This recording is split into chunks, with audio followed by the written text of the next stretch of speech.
up, folks? It is the MJ Morning Show here on Thursday already, huh? And hey, welcome, Rox. Fester just kind of moseying in. Froggy is a little different story this morning because Froggy's not here. And, well, did you get the text? I don't check my texts in the morning.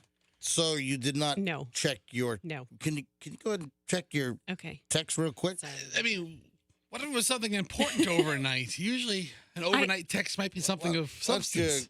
Go ahead and... Let's see. This is from Froggy. Been up feeling like bleep, sore throat and all that. Kim's bad too. Probably staying here tomorrow. Okay. Okay. It was sent at 2:45 this morning. 2:45 this morning, Froggy texts us. Let me read it again. Been up feeling like... You didn't say the S word, did you? No. Okay. No, I said bleep. Okay. Right. Been up feeling like schnit. Sore throat. By the way, he misspelled sore. S-O-A-R. He did it. He spelled it like an eagle. Yeah. Soaring through the sky. Soaring through the skies like a bald eagle. Yeah. Soaring to new heights with my sore throat. I've been up feeling like bleep, sore throat, and all that. Kim's bad too. Probably staying here tomorrow. What do you mean, probably? What, there's like a debate? What, are you going to come in? Hey, guys, I don't think I need to point out to you what the possible concern is here. Yeesh. Yeah, yeesh. If that's the case. What if Froggy's got the Rona? If that's the case. Remember Froggy with his poking coronavirus and COVID in the eye? How many times did Froggy say, I am invincible? I'm invincible. Because remember, Kim got the COVID? Yeah, Kim, his wife, she had COVID, a month ago, right? Maybe back in, early January, right?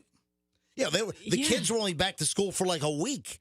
And the youngest kid, Luke, he got COVID. Kim tested positive. Now, the older Froggy kid, he already had COVID from school back in the fall, I think. Mm-hmm. And then Froggy's the only one that didn't get it as far as we know. And that's when Froggy was on the show a dozen times going, I am invincible. Because he takes medication that would make it possible for him not to get it easily. He wanted his theme song to be the Pat Benatar thing. There you go. I think it's important to point out the medication Roxanne's referring to is marijuana. I was going to go back to that. All right. She just said he takes medication, and I could hear everybody perking up. Like, oh, what's this drug that I don't know about that Froggy's taking? No, it's pot. I was going to go back to that. Okay. That Froggy has a Florida state-issued medical marijuana card, and Froggy partakes. Listen to the show, you'll hear me complain sometimes. After a break, he walks in, and it's like, whoosh! I mean, it's like this. My God! What is that? Whoa! It's like Froggy walks in here, and it's like, what? It's like a walking grow house. All right, but the reason why I'm bringing this up, and the reason why we're belaboring this, and the reason why Roxanne is also keying in, is because we had a story a couple of weeks back that seemed to indicate that heavy pot smokers, that could be a shield against getting COVID-19, according to some research. Right. So could wine. That also came out, red wine specifically. Yeah, it's true. Hey, so we'll get into Froggy in just a bit. We'll call him up. You know what? He's going to have to take a COVID test live on the air because they have their kits. They got their 4 free government freaking kits. They got Korean-made ones. I got the ones made in China the other day. And I'm getting people that are texting me. I'm getting people that are emailing me. Well, we got the ones made in America. We got the Binax Now ones that are the good ones. And I got some from San Diego. Yeah, great. I got Chinese-made where COVID came from. I got their kit. Jeez, What the? All right. Anyway, so we really need to have Froggy take a test live on the air this morning because they got their 4 kits.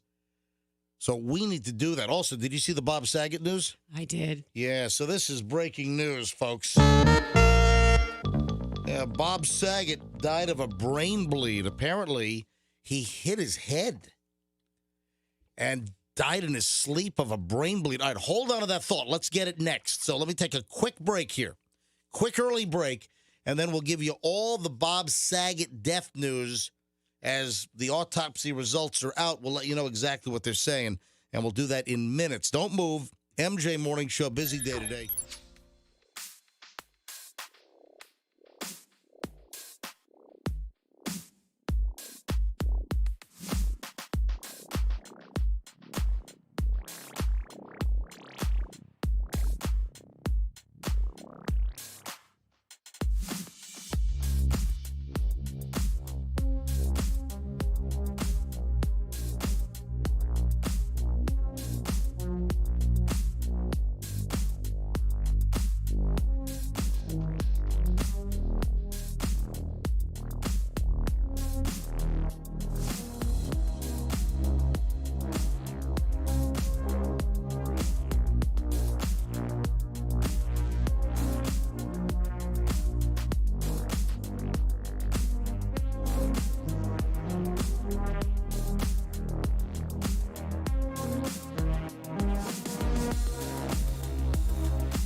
It's Q105. It is 6:18.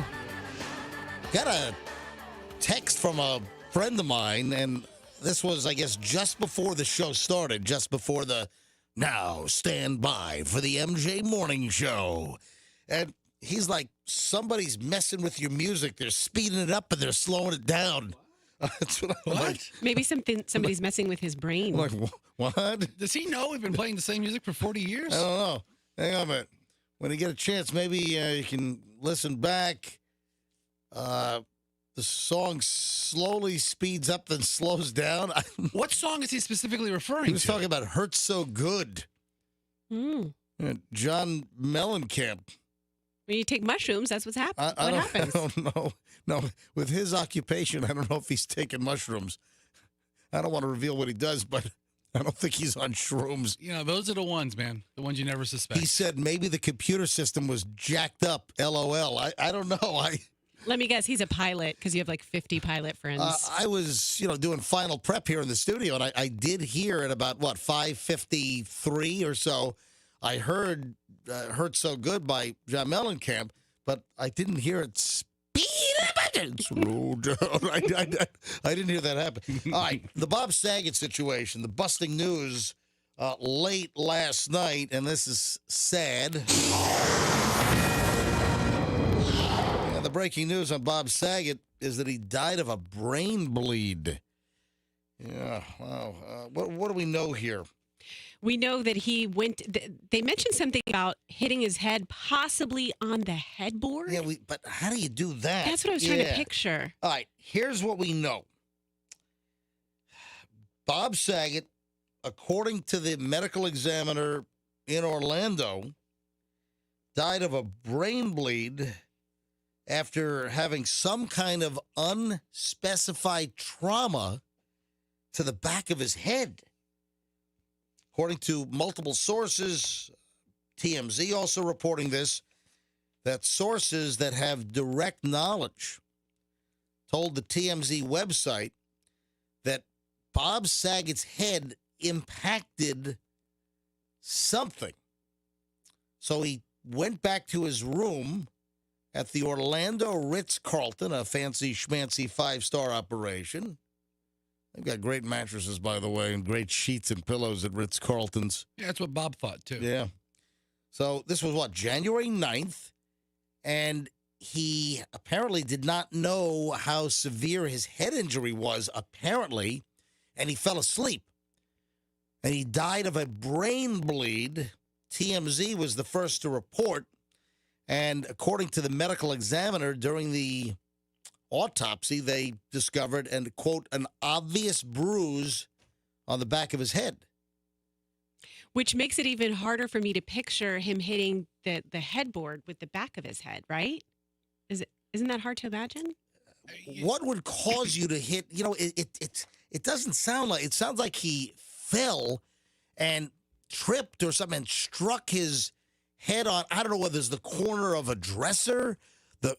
Coop. So, all right, when you're in a hotel room and Yep. the sheets are tucked in at the bottom of the bed? Yep. And you want to, pull them out? Oh, and they're all jammed in, almost, they're almost like they're stapled in? Yeah. And you got really, really tight sheets, like some military hospital corners going on? Yeah, you gotta tug that out. So maybe instead of him doing it, while he was standing up and getting his bed ready, maybe he pulled the sheets back and maybe hit his head. Dude, that's a pretty decent theory. Coop, that's great. I should go into being a detective. You know what? Yes. I have had that happen in hotels, not in my house because I get some sloppy jobs in my house. But you know what? Bite your tongue.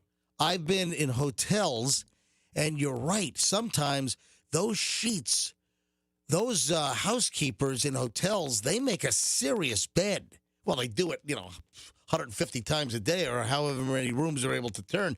But that is a good theory. Saget's in the hotel room. He gets back. It's 2:30 in the morning. Remember, he tweeted or he did an Instagram post about how great his stand-up comedy was in Jacksonville or Ponte Vedra. Where was he? He was in the Jacksonville area. He was in the Jacksonville area doing a stand-up comedy thing. Gets back to Orlando, and it was like 2 or 3 in the morning that he put out social media.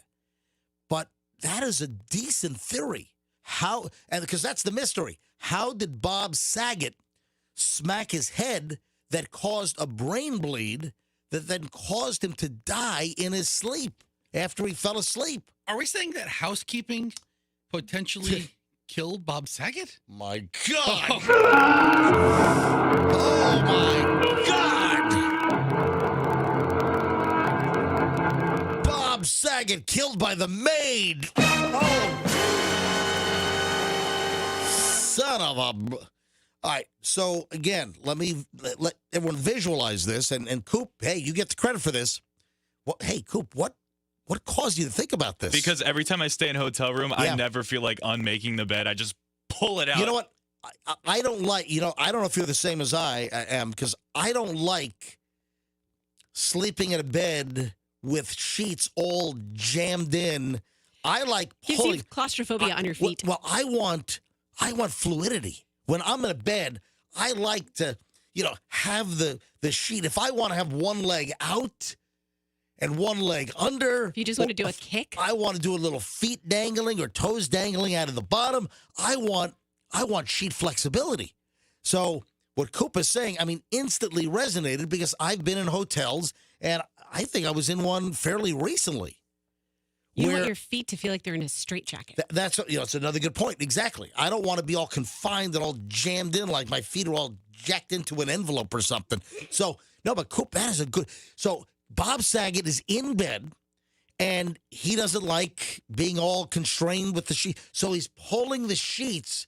And, again, I've been in situations where those sheets are so tight that you really have to go... So... Bob Saget is pulling his sheet. Maybe his hand, it's so tight that his hands slip off the sheet and he lurches backward and cracks his head on the headboard. Ow! That could have been it. Because how else would Bob Saget have sustained a head injury on the back of his head? There's a lot of ways, but yeah, it makes sense. I want to know where on the back of his head. By the way, the comedian's family gave a statement to Stephanie Rule's producer. Stephanie Rule, isn't she on MSNBC, right? I'll check that out. Here's the statement. The authorities, this is from Bob Saget's family. The authorities have determined that Bob passed away from head trauma. They have concluded that he accidentally hit the back of his head on something, thought nothing of it, went to sleep, no drugs or alcohol. Not even alcohol. Were involved. No. All right, so I'm thinking of ways that I've fallen in hotel rooms, and I've fallen out of those office chairs. Yep. There's a lot of ways that he could have popped his head. I wonder if it happened in the hotel room. Could he have maybe getting out of the car in the parking lot, get in the hotel, coming back? Could he have the shower? Oh, that's another one. All right, you know what? We'll pick this up later on. We'll discuss this again later on in the show. But that's the latest on the Bob Saget matter. All right, I've got early morons in the news next. Don't move here on the MJ Morning Show on Q105. Loaded morons. Stand by. Hey.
And the morons have arrived. Pretty good pile today.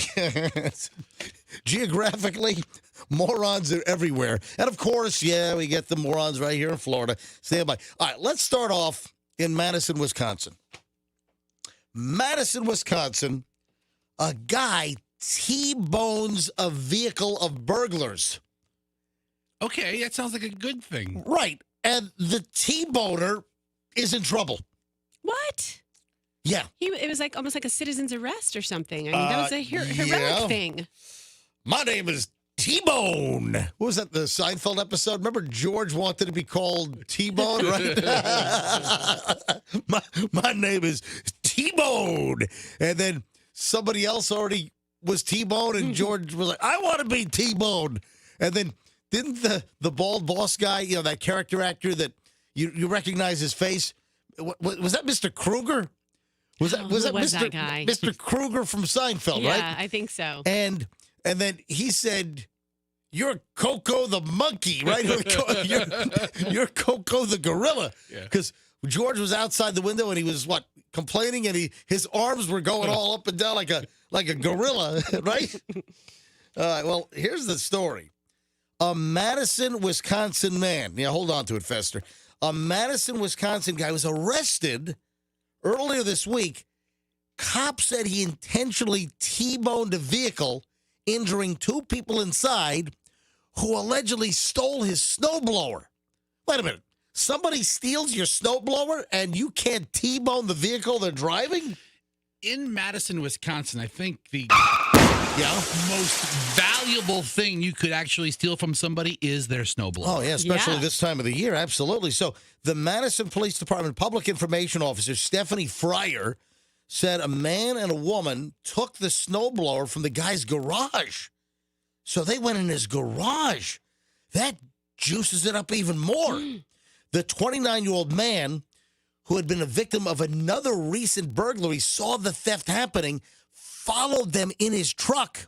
He then crashed into them in the 4300 block of Milwaukee Street. Both of the alleged burglars were taken to a hospital with serious but non-life-threatening injuries. Man, this guy must have really T-boned them. I mean, here we go!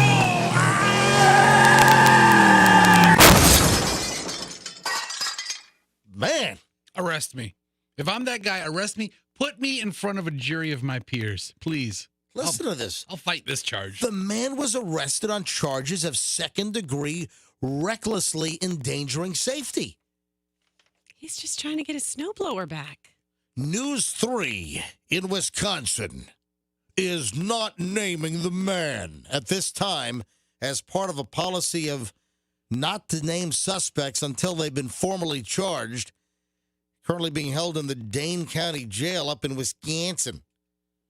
And cops did not identify the burglars, but said that they have probable cause to arrest both for burglary. I'm telling you right now. Did you say if you were on the jury, Fester? I would want to be on this guy's jury. I'd let him off. I'll tell you what. If I were on the jury as well, I don't think I'd convict this guy. No, give me all the details. The guy chases criminals. I'll tell you what, this guy ought to roll the dice. Don't take a deal. Go to jury trial on this one. Yeah. I'm serious. He was applying some street justice. Holy crap. This is my favorite Morons of the News story in a long time. This guy's a hero. Exactly right, Roxanne. Snow blower hero. Did you get the Coco the monkey stuff queued up, Coop? Do you have it? Yes? No? No, I don't. I've never seen the episode. I was trying to look for it. Fessel, do you have it? I think I have the aftermath of him not being T-boned. All right, hold on. Let me hear that. Hey, T-Bone. No T-Bone. No T-Bone. Hey, it's not T-Bone. No, there's no T-Bone. Why no T-Bone? Why no T-Bone? Because Neil Watkins from accounting is T-Bone. Neil Watkins from accounting is T-Bone. Gonna call you Coco the monkey. Find that one. Find that video clip where Mr. Kruger, I think it was. Was it Kruger? Anyway, yeah, put me on this jury. Put Fester on this jury. I'm not convicting this guy. I'm letting this guy go. Roxanne, if you were on the jury, same deal? Free as a bird. Yeah. these momos steal a snowblower out of his garage, and he follows them and then rams them. Tell you what I'd like to I want know. him on my team. I'd like to know what kind of vehicle he was driving and what kind of vehicle the suspects were driving. I mean, did the guy do more damage to his vehicle than the snowblower was worth? But even then, It's principle. yeah, even then, I'm not convicting this guy. Yeah, I'm going to move to Wisconsin, become a resident, and get me on this jury. I went Yeah. jury duty my first day of Wisconsin residency. Exactly. Yeah, Coop. Okay, I think I found what you're talking about. All right, go ahead, hit it. You're not a T-bone. You're a perfect George. What? Now you listen to me. Boy, look at George. And now he's Oh yeah, He's giving it the T-bone. He's jumping up and down like some kind of monkey. Hey, what was the name of that monkey that could read sign language? Right. You can have T-bone. Stop crying. Not crying. And I shouldn't have said that about your wife. Please accept my apologies. Okay, everybody. I have an announcement to make. From now on, I will be known as Coco the monkey. there it is. All right. Coco the monkey. All right. Morons in the news. MJ Morning Show. California dude driving around with a live alligator in his car. Usually that's a Florida thing. It would. Florida, Louisiana. There are no alligators in California, right? Not indigenous. Oh, yeah, I mean, they're in zoos and I stuff. don't think so. Guy found driving around with a live alligator in his car in California on Tuesday. Police found the animal on the floorboard of the car after they responded to reports of a person driving under the influence near Anderson in Northern California. Images posted by the Anderson Police Department on their official police department Facebook page showed the animal on the floor of the car, and officers were also pictured holding the animal, which appeared to be a juvenile alligator. Yeah, this is a baby. I'm looking at it right now. Yeah, so it's actually right in the footwell on the floorboard of the car, and the nose is going from one side, and then the start of the tail to the other side. Then the tail's wrapped, so it doesn't completely fit because the tail has to go over to the right. Is it But- 2.5 feet? Yeah, I mean this. I would say 2.5 feet, but this is a small baby alligator in a guy's car in California. Okay, imagine if you're in a car, you get pulled over, maybe you have some pot or maybe you have a gun. Yep. I mean, you're nervous, but you're able to kind of put those away so they can't be seen. But you can't do anything with your alligator. Or you can stuff it down your shirt, stuff it down your pants. All right, so this guy, Tyler Watson, arrested at the scene for violating a probation order, and he was being taken into custody. He told the cops about the alligator. So they're arresting him, and I guess he says, he admitted it. He says, by the way, I've got an alligator on the floor in the car. So officers then looked in the vehicle, and they found a live alligator on the floor. Animal control officers and a game warden from the California Department of Fish and Wildlife responded to the scene and took possession of the alligator. So, All right. I hope they don't hurt the alligator. I hope they don't kill this gator. I hope they put him in a zoo or something, or put him in some kind of habitat, or bring him back to Louisiana or Florida. yeah, so he was taken to the Shasta County Jail in Northern California. Shasta County, that's where they got the name Shasta Soda. Is there still Shasta Sodas around? I haven't seen those in years. God, remember Shasta? Hey, look up Shasta Sodas. Do they still make Shasta? I think you can get them on Amazon. Shasta, Shasta. Why would they take the alligator to jail? No, the alligator was taken into custody Oh, yeah. by the wildlife folks. Oh, okay. Yeah, I thought you said they took the alligator to jail. Watson was taken into custody, and he was taken to the Shasta County Jail, and he's also going to face an additional charge of an unlawful possession of an alligator. That's a law in California? Well, that's what it says. Yes, that was Governor Schwarzenegger's big agenda. We'll make it illegal to have alligators in California. I've got Florida stories, but yeah, Coop, what do you have? apparently in Florida you can find Shasta sodas at Big Lots, Dollar Tree, Family Dollar, Gordon Food Service, Jetro Cash and Carry, and CNS Wholesale Grocers. Yeah, so Shasta always was like a bargain brand. So I guess it's continuing to be a bargain brand. All right, one more California morons in the news, and then in the next chunk of the show, we'll get to a couple of Florida items. Man, this sucks. California family discovered right in the middle of the funeral that the body in the casket was not their loved one. That sucks. I mean, middle of the funeral? Yeah, according to the Fresno Bee, California family, they're suing a funeral home. They placed the wrong body in the casket. The Lee family learned that the casket that they thought contained their beloved grandmother actually had somebody else. Yeah, the Lee family now fears their grandmother will not make it to the final resting place. That's the big question. Where's Grandma? Yeah, where's Grandma? I'm all for putting a little fun back into funerals, but where the hell's Grandma now? Musical corpses. Hey, at Shasta Funeral Home, musical corpses. Hey, we put the fun in funerals. Yeah, the grandchildren Surprise element of the late Cher Lee of Fresno, said the family experienced emotional trauma, now suing the funeral home. Yeah, in place of Lee, who died back in September, was a deceased member of an entirely different family. Yeah, where's that guy's family? In the middle of the funeral, however, to the extreme shock and surprise of all in attendance, the Lee family opened the casket and the wrong body was inside.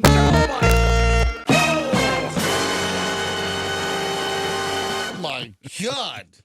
Do you get a discount on the funeral? Do they knock 15% off? they would have to. Yeah, I have a feeling they're going to just give a complete refund on this one. Wrong body refund? Is that? What an advertising campaign. You know? That's crazy. So the Lee family now worries that their beloved grandmother is not going to make it to her final resting place. The afterlife and its preparation is an extreme significance for both living and departed. Anyway, this is a statement from the lawsuit. So, man, that sucks. How do you do that? You never see funeral homes advertising the 100% body guarantee. We guarantee that the right body's going to be in your casket. Hi, I'm Jerry Meeks from Meeks Funeral Home, and I guarantee the right body in your casket. Or my name ain't Jerry Meeks. All right, 6:51. It's the MJ Morning Show. All right, we got a lot of more. I'm going to do chunk 2 of Morons in just a second. Also,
Froggy's not here today.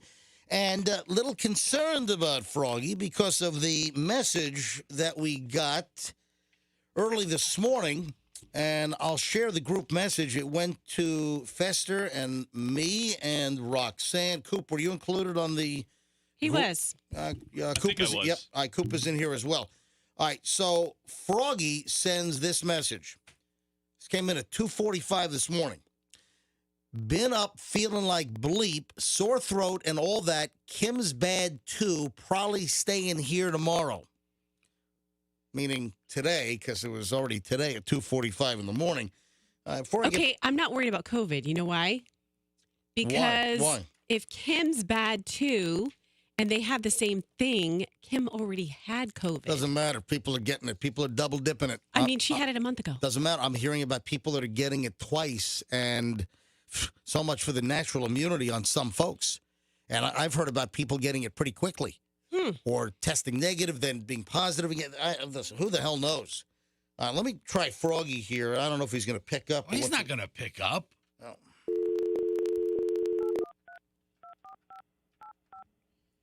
Should we give out Froggy's cell number, just like he gives out your cell number on the air, Fester? That'd be great.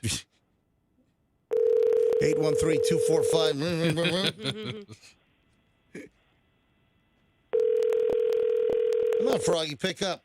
703 MJ Morning Show.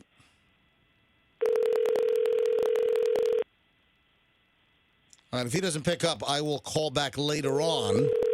And then if he still doesn't pick up, we'll call Kim's cell phone. And if that doesn't work, I'll send an Uber driver to the house. Please leave a message after the beep. At the tone, please record your message. When you've finished recording, you may hang up or press 1 for more options. Hey, Froggy, give us a call, please. Give us a call. Give me a call on the cell. Call Fester. Call one of us. We need to talk to you. Thank you, buddy. Yeah, We don't need to cycle call them. They need to rest. Listen, they got the COVID tests in the mail. A week after they ordered the government-free COVID test, they got them. Time to crank out one, and let's have Froggy test on the air, and then we'll have the results in, 15 minutes or so.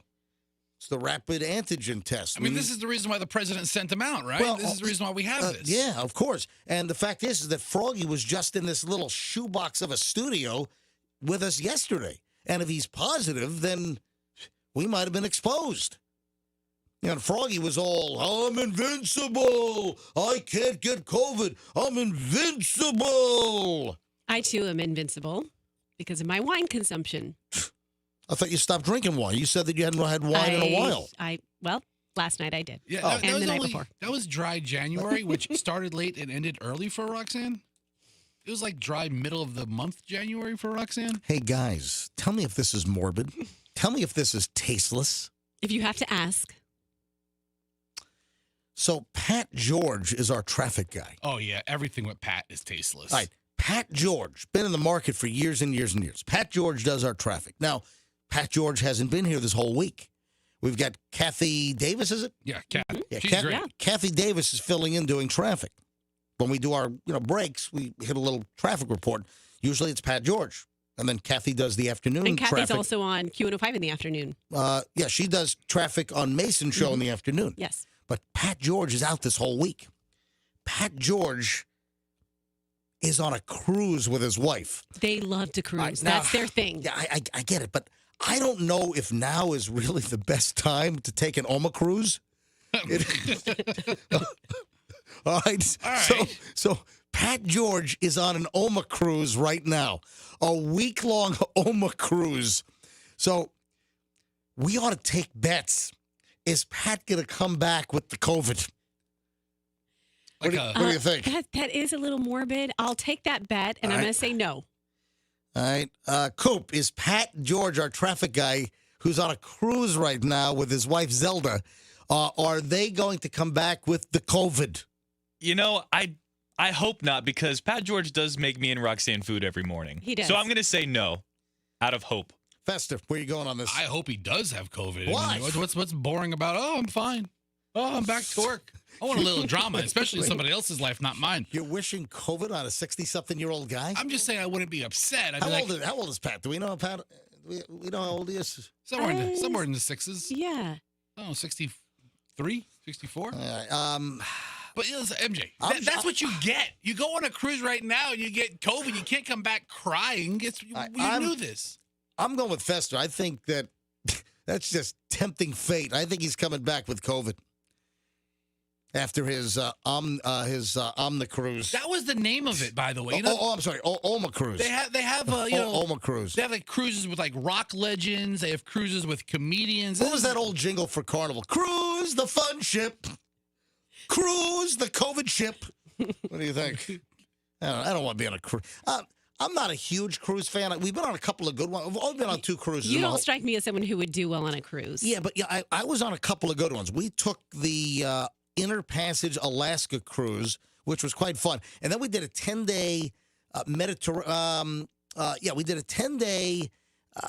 What was it? We went to. I did a Mediterranean cruise. Oh my gosh, that was amazing. Italy, France, Spain, Tunisia. No, I'm sorry. We didn't do Mediterranean. We did like Germany and St. Petersburg, Russia, and then like Denmark and Sweden and Finland, and we did that one. That was pretty good.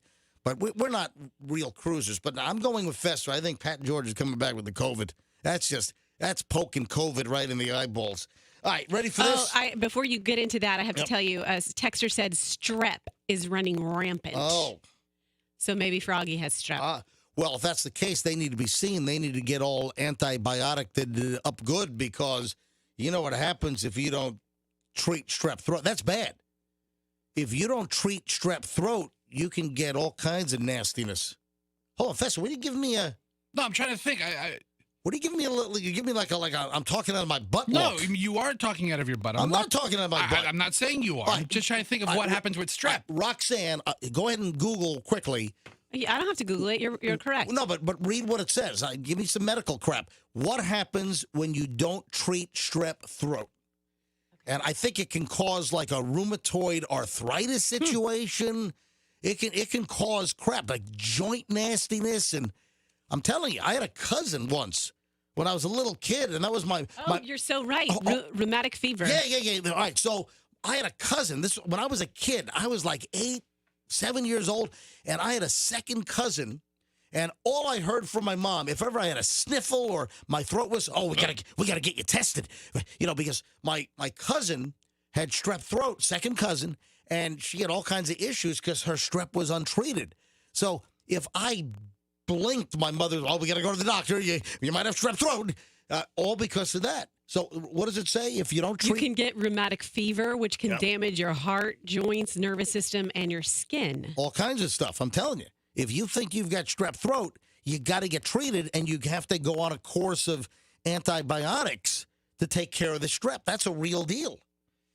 All right, moving along here. Did you see the woman that was rescued after floating on an air mattress on a lake in Oklahoma for 2 days? No. How the hell does that happen?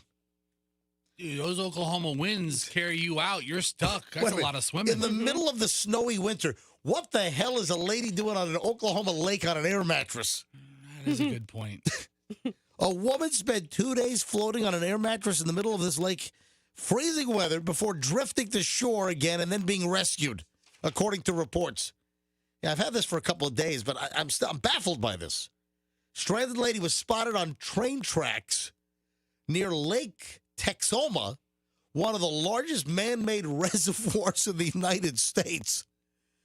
A Burlington Northern and Santa Fe Railroad train conductor and an engineer were taking their typical southbound trip aboard a freight train from Medill, Oklahoma to Irving, Texas, when they spotted a woman waving her arms, trying to get their attention.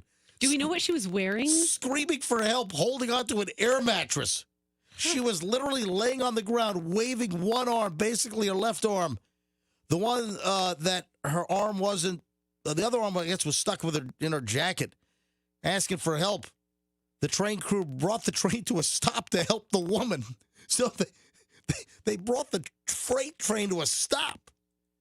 The woman only identified herself as Connie and told the train employee she was floating on this huge reservoir on an air mattress for 2 days in freezing weather. and that she had gotten separated from the man she was with. Wait a minute. He was on the air mattress as well? Were they like camping or something? Is there a dead guy frozen in the lake? All right, here's the deal. Wait a minute. The two, they claim they were using the air mattress as a raft to get to a boat on the lake. So the obvious question is, where the hell is the guy? And why wouldn't the guy alert authorities that, hey, the woman I'm with, she's on the lake on an air mattress? Where's the guy? She showed signs of hypothermia when she was found. Well, duh. Her hands were cut up and bleeding, struggled to walk. Where is the story doesn't say where the guy is. She was on an air mattress with a guy. They're floating on an air mattress. Are we talking about one of those air mattresses you get at like Target or Walmart? I really need to see a picture of the air mattress because this is the one I want to buy. What a great commercial for the air mattress company. Durability. Bizarre. I don't know how this happens. Well, listen, if you got a 500-pound woman and you got a 120-pound person. Are we still talking about air mattresses? No. Because if she was 500 pounds, I definitely want to buy that air mattress. We're moving along. No, I saw the story about a Texas woman allegedly killed her roommate by sitting on her. Oh, we've heard stuff like that in the past. I know. That really happens? A Texas woman's been charged with manslaughter after she allegedly sat on her roommate until she suffocated to death. Holy. Gloria Ann Jordan, 41, was arrested earlier this week in connection with causing the death of her roommate, Gloria Farmer, in Wichita Falls. I mean, it can happen. I mean, I guess if you get all the air out of your lungs and you can't refill them. The cops show up, respond to a call about, I guess, this place that this woman shared with this other woman. Police began investigating the death as criminal after a family friend approached them days later with concerns about her death. And apparently a third roommate then told detectives that Jordan could have been responsible for Farmer's death, that they were too afraid to speak out. The roommate told police that Jordan put her hand on Farmer's forehead while praying and pushed her backward into an office chair until Farmer and the chair fell over, according to the affidavit. Then Jordan straddled Farmer's chest. Farmer told Jordan to get off because she couldn't breathe. And now, apparently, the autopsy shows that this Farmer lady's death was a result of mechanical asphyxiation, ruled a homicide. Holy crap. Gloria. Oh, that's right.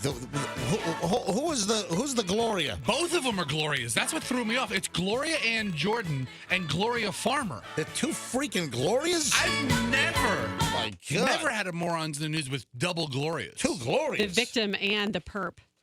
My God, that's insane. All right, listen to this.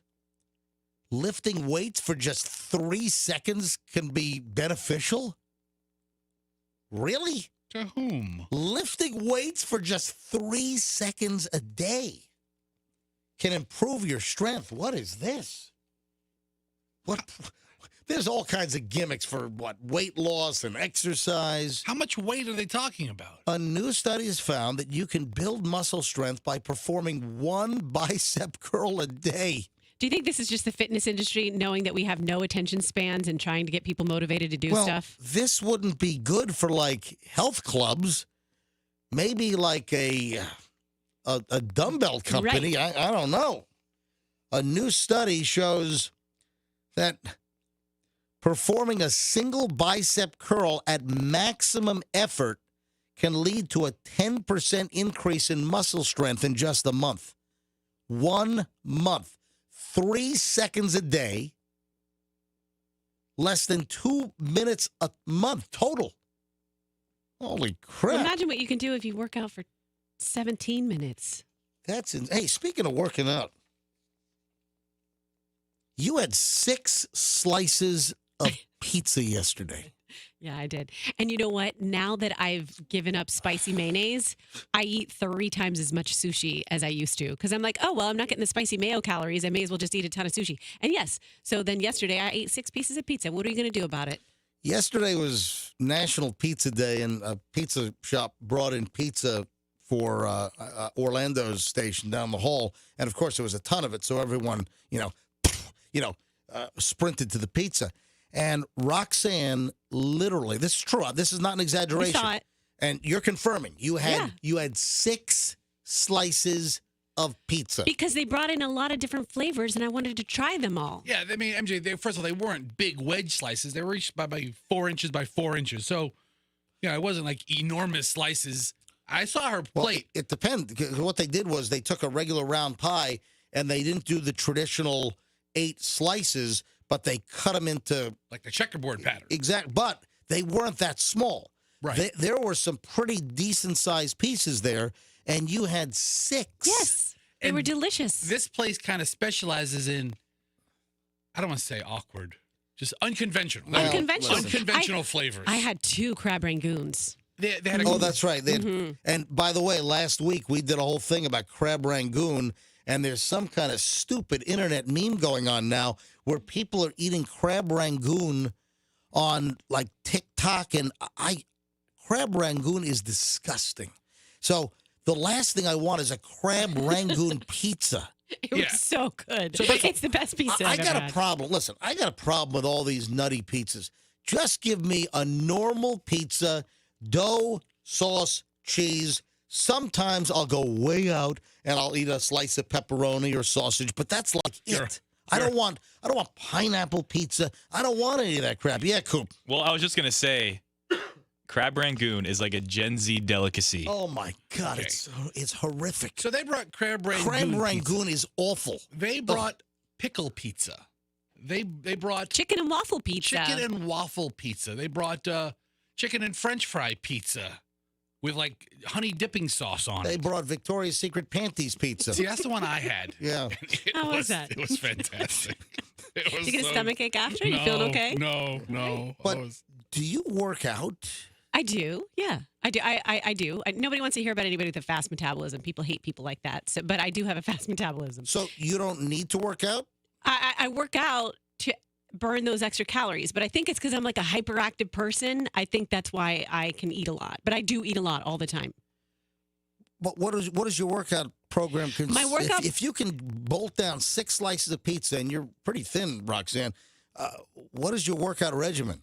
I run up and down the stairs I go out here in the stairwell after the show, and I run up and down the stairs for maybe How many times? Like 10 minutes. times, yeah. 10 minutes. Hold on. You run up and down the back stairwell 10 times? Yeah. You didn't know that about Roxanne? I didn't know that. Every day? Yep. Every day. So the show ends, right? We each go our separate ways.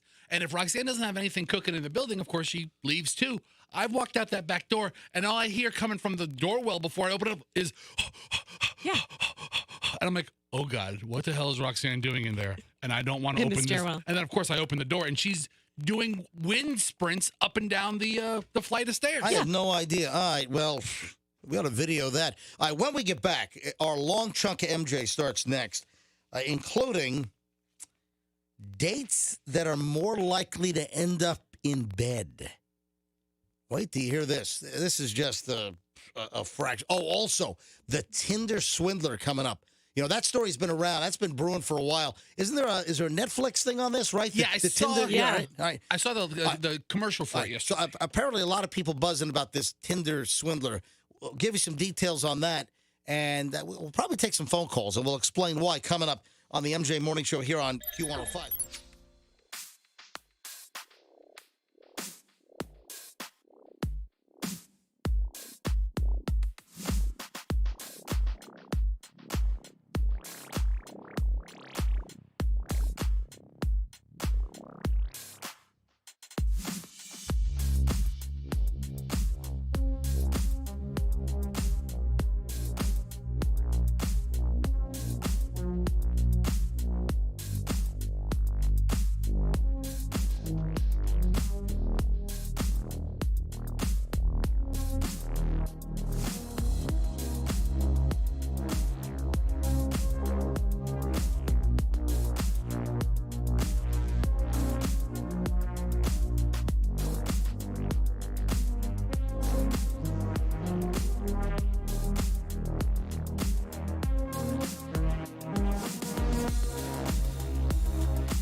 there's no Froggy because Froggy sent us a text at 2:45 this morning saying that he's got a sore throat and his wife Kim doesn't feel well. And, of course, we're thinking, oh, Jesus, what's going on? Is it, COVID? And, Froggy's been bragging, oh, I'm invincible. The whole family's had COVID except me. And if it is COVID, his house is the biggest COVID magnet I think I've ever seen. Yeah. Well, he hasn't called back yet. I just checked my phone. He hasn't called me. He's supposed to text us.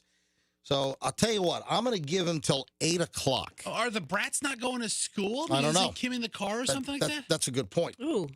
So I'll give them till 8 o'clock. If I don't hear from Froggy, I'm placing calls again. I'm going to call Froggy, and if Froggy doesn't pick up, I'm going to call Kim because I need Froggy to take one of those rapid tests. And we need results live on the air. It's only going to take 15 minutes to get the results back. So hold on, folks. Also, we're going to reveal the new Fester video. That's right. Drive-Through Trash Man. I can't wait for this. Has finally come to fruition. I'm very excited about this, by the way. All right. Loaded long chunk of MJ here, folks. And do me a favor, spread the word that the MJ Morning Show is back. Tell everyone you know that the MJ Morning Show is on Q105. And, man, do you get a big, giant chunk of entertainment right here, baby. All right, uninterrupted. All right, so I asked the question before we took the last break. And I said, got some details on dates that ultimately end up in bed. Now, Rox, you know what I'm referring to, right? Dates like a first date? Yeah. Okay. Dates that end up in bed. You go out. You have dinner, and then boom, straight to the bedroom. Okay. Well, that's one possible scenario. That's usually Roxanne's scenario. That's why she went right 100%. to it. 100%. Yeah, you would know. Dates. What Doug said. Dates that ultimately end up in bed. What makes that more likely? Roxanne, Coop, Frog, Fester. What makes it more likely? Dates are more likely to end up in bed if you shower before the date. Oh, top answer on the board. Yeah, it's got to be up there somewhere.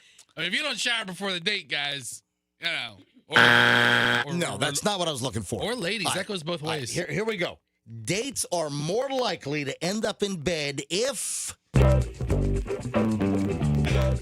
if you pass your COVID test at the table, at the dinner table with your someone swabs you. No. If alcohol's involved? Oh, yeah, good one. That's a possibility, but not what I'm looking for. Not a bad guess, though. No, here it is. I'm not going to drag this out any longer. If he pays? Dates are more likely to end in bed.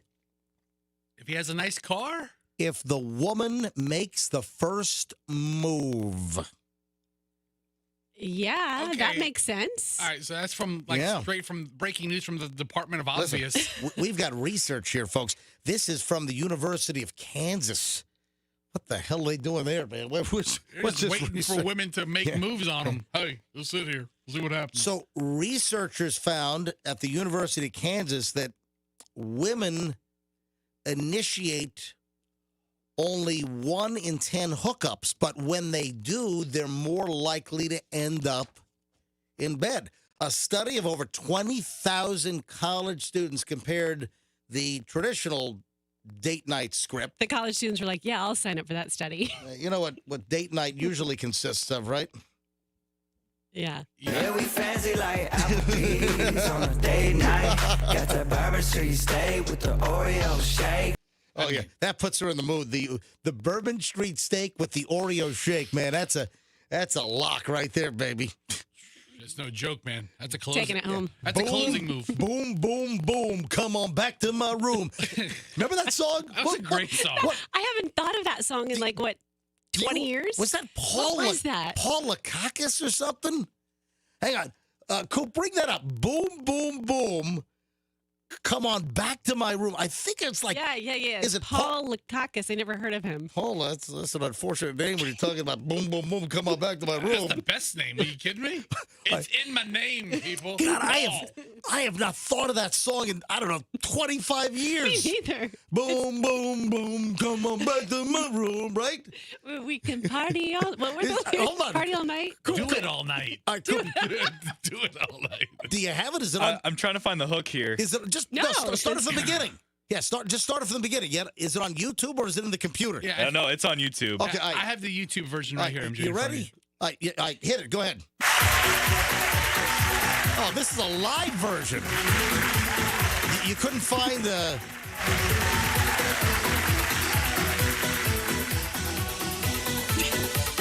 What is this? Why do I have Scroll in. Why do I have a live version, Coop? You can't get me the recorded version? This is the first thing I found. All right, shut this off. Give me the actual recording, like off the record or the CD. Okay, I think I have it here. All right, MJ. forget it, Coop. I think Fester's got it. All right, here we go. My God, I haven't heard this in ages. Yeah, Paul Lakakis. Boom, boom, boom. How's about coming back to my room for a little boom, boom? There we go. I leave it alone now. Come on, Paul. That's right. Boom, boom, boom. Come on back to my room, right? When does this damn thing start? It takes a while. Come on, Paul. Paul needs to make his move. If he wants him back in the room, get to it. How long? Come on, Paul. Start singing the damn song. I can scroll in more. All right, here we go. Here we go. Boom, boom, let's go back to my room so we can do it all night and you can make me feel right. Boom, boom, boom, let's go back to my room so we can do it all night and you can make me feel right.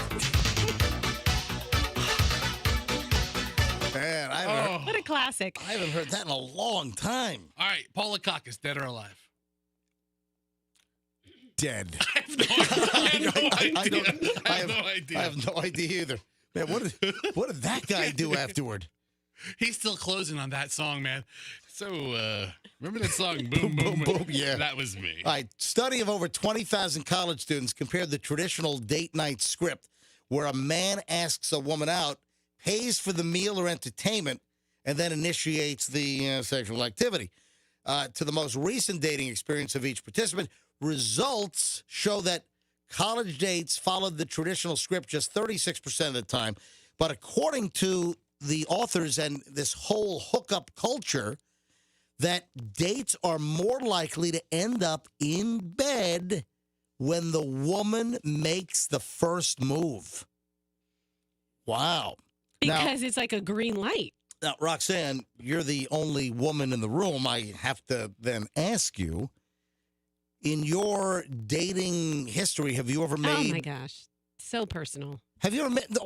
Have you ever made the first move? What's so tough about that? I don't think so. No, I really don't. In your entire dating career, when did you first date? Define a first move. At what age did you first date? 15. All right. So what do you mean make the first? I've got to walk you through this? Like, would I grab the guy and kiss them? Yeah. Did you ever make the first move? Were you ever the aggressor and you kissed the guy, or you waited for the guy to do everything in every single time you had a date? I guess I'm old fashioned. Yes. From 15 until now, the guy always has initiated. Yeah, I'm always thinking about the people I dated prior to Doug and who made the first move. I blacked out all of that. Come on, we're doing a radio show here. Can you just give me a bone, No, please? the answer is no. Can you just toss me a freaking bone? That's what Roxanne was saying on the dates. I blacked out. Yes, just throw me a bone, please. And the guy's like, "Whoa, listen, we just met." This isn't that personal. I'm just asking. Did you ever make the first move? I'm trying to. And I'm trying to tell you my style. No, I didn't. All right. The This guy is was the most duh research ever. Obviously, if you're on a date and she's giving you go ahead signs, that means that she's raring and ready to go. Yes. That's almost like a guarantee. Because let's face it, the guy there is no guy that's on a date that's decent that doesn't want to progress and progress rapidly. All right? Right? The same holds true in relationships, MJ. I mean, I saw this video online where guys who are into video games are playing video games and they're in a trance in this video game, and then the girlfriend walks into the room naked, and it takes the guys like a nanosecond to drop the controller. And we're like, okay, let's go. All right, now's the time. Unless Froggy's doing that stupid racing stuff, he won't take Sim his racing. he won't take his eyes off the screen. Kim Right? walks into the room ready to go. Froggy's like, forget this, boys. I'll be back later. Yeah, I think so. There you go, a little dating research for you. 31.5 million Americans will do this. Coming up very shortly. Any guesses? 31.5 million Americans will be doing this, like, probably about now. Is this like, that's like 10% of the population, right? The current population of the United States is roughly 330 million. So, yeah, that'd be the mathematical answer, yeah. So 31.5 million Americans are doing this, like, right now. Or maybe they've already done it, or maybe they'll be doing it in the next couple of days. Oh. Think about the calendar. What's going on? Okay. Valentine's Day. This is the NFL on the MJ Morning Show. Valentine's Day was obviously wrong, Roxanne, by the trumpets of Fox Sports. Yeah, the Fox NFL music drowned you out. The words came out. What did you say? I said Valentine's Day. You Valentine's said Day think is- about the calendar. Yeah. That's not a bad guess. I thought Valentine's Day, too. Not as a soon as bad you said guess. Calendar. All right, so if 31.5 million Americans are going to be doing this now, maybe they already have, or maybe they will shortly, what am I talking about? All right. I think I know exactly what you're talking about. Well, just spit it out. What is it? Call in sick to work on Monday. No.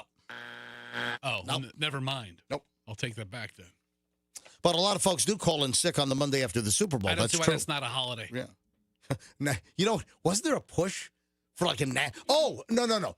The push is people have petitioned to move the Super Bowl to Saturday. To give everybody Sunday off. Exactly. For most of the people. Yeah, there are Why people isn't that people have been pushing for Super Bowl Saturday and not Super Bowl Sunday. I think there's like an online petition that's circulated. I think there might be a new one that's going around right now. Why can't they just jam President's Day after the Super Bowl? All right, here's the deal. 31.5 million Americans are going to be doing this. Betting on the Super Bowl, Fester. Oh, betting. Betting. Oh. Betting. Gambling being legal in more and more places is more rampant than ever before. Can I make a confession? Please. It is MJ Todd Schnitt confession time. I have never placed a sports bet in my entire life. What? Never. Not even a friendly wager Nope. Nope. with like a no? Nope. In my entire life, I have never placed a sports wager. Because you think you'd lose. You know your strengths. Okay. No, it's not that. Just really hasn't interested me. I mean, like BJ back in the day, Fester. Oh, I was his runner. Back in the day, bro. All right, You folks. want to talk about sports betting? All right, folks. You want to hear some? I used to carry briefcases of cash around town. Folks. I was not intending this, but listen, this show is a very spontaneous show, and sometimes stuff just happens. People say, "How'd you get in the radio?" I was like, "Psh, by delivering gambling bets." That's how I got. So, BJ, who dearly, a dear friend. Yes. BJ, the old MJ and BJ radio days. BJ, still to this day, a fabulous friend. We speak. called him the other, Yeah. like a couple weeks back or I months speak back. to him quite a bit. Now, whereby I have never placed a sports bet. BJ was a heavy-duty sports gambler. Okay, on the other side, I don't think there's a game BJ didn't bet on. He would bet on all of them. All right, now, you've told me stories like you used to go to like. I'll tell you exactly. It was. Don't give the exact location. It's not there anymore. Oh, it's not there anymore? Yeah.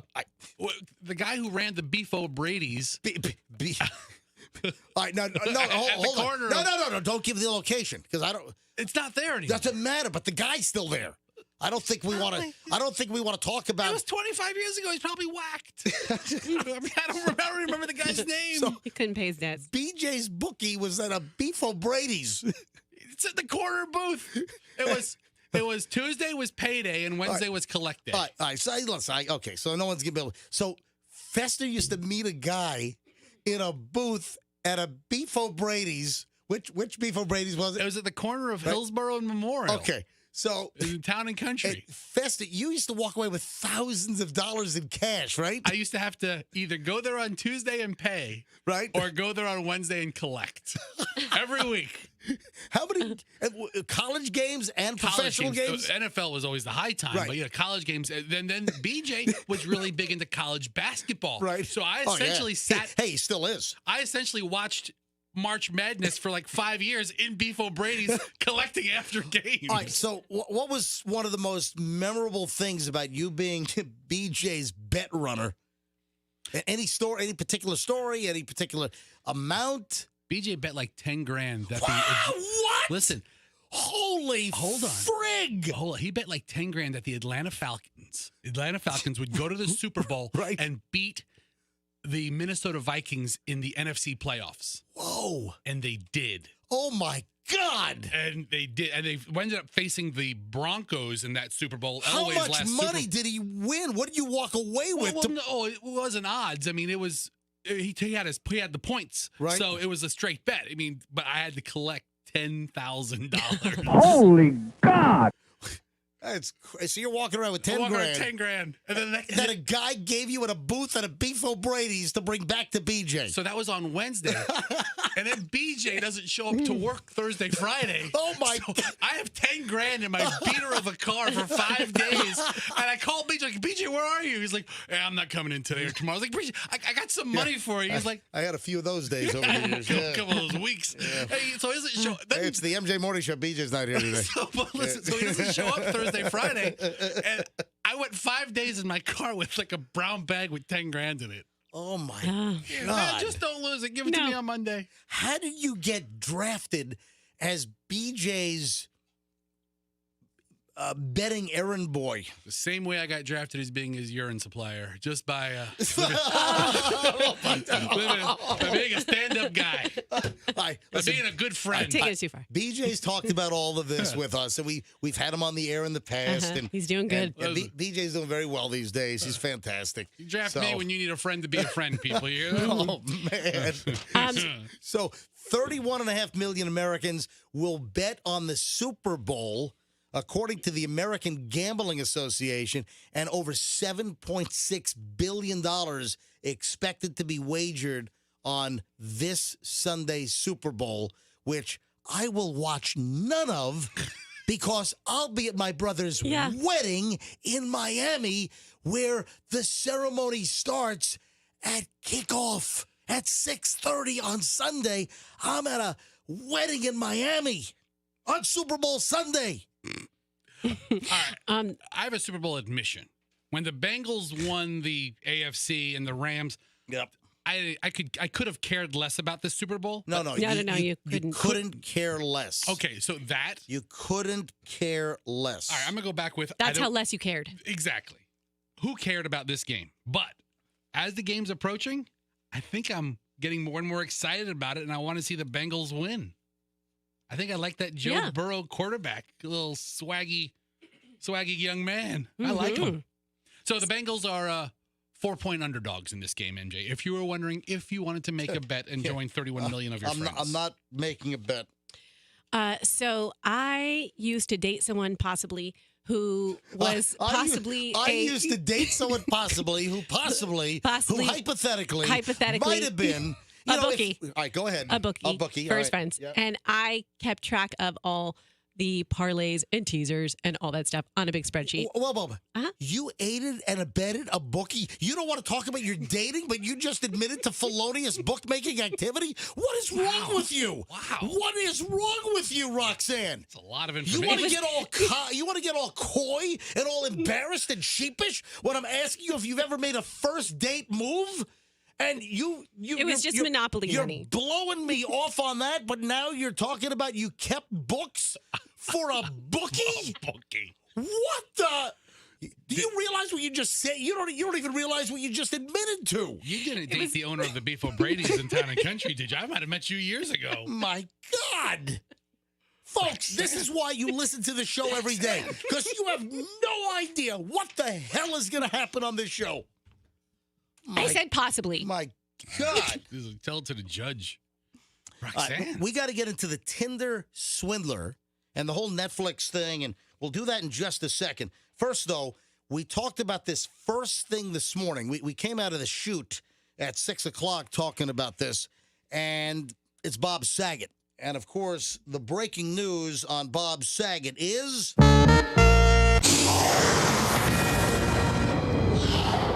Family is saying that the medical examiner in Orlando has a cause of death for Bob Saget. If you and we got into a whole discussion, and I'll tell you what, we have to talk about this because Coop has a really good theory when you hear about what apparently killed Bob Saget. So Bob Saget died in the Ritz-Carlton in Orlando after a gig that he did up near Jacksonville at a comedy club.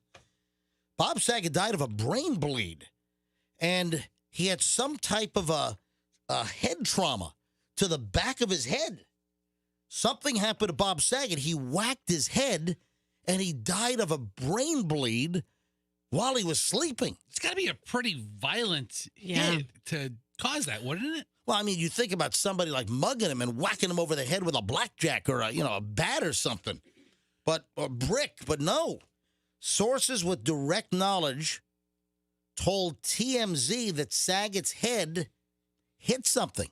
There was some kind of impact after, and they're saying it was after some type of impact to Bob Saget's head after he checked into his room at the Orlando Ritz-Carlton on January 9th.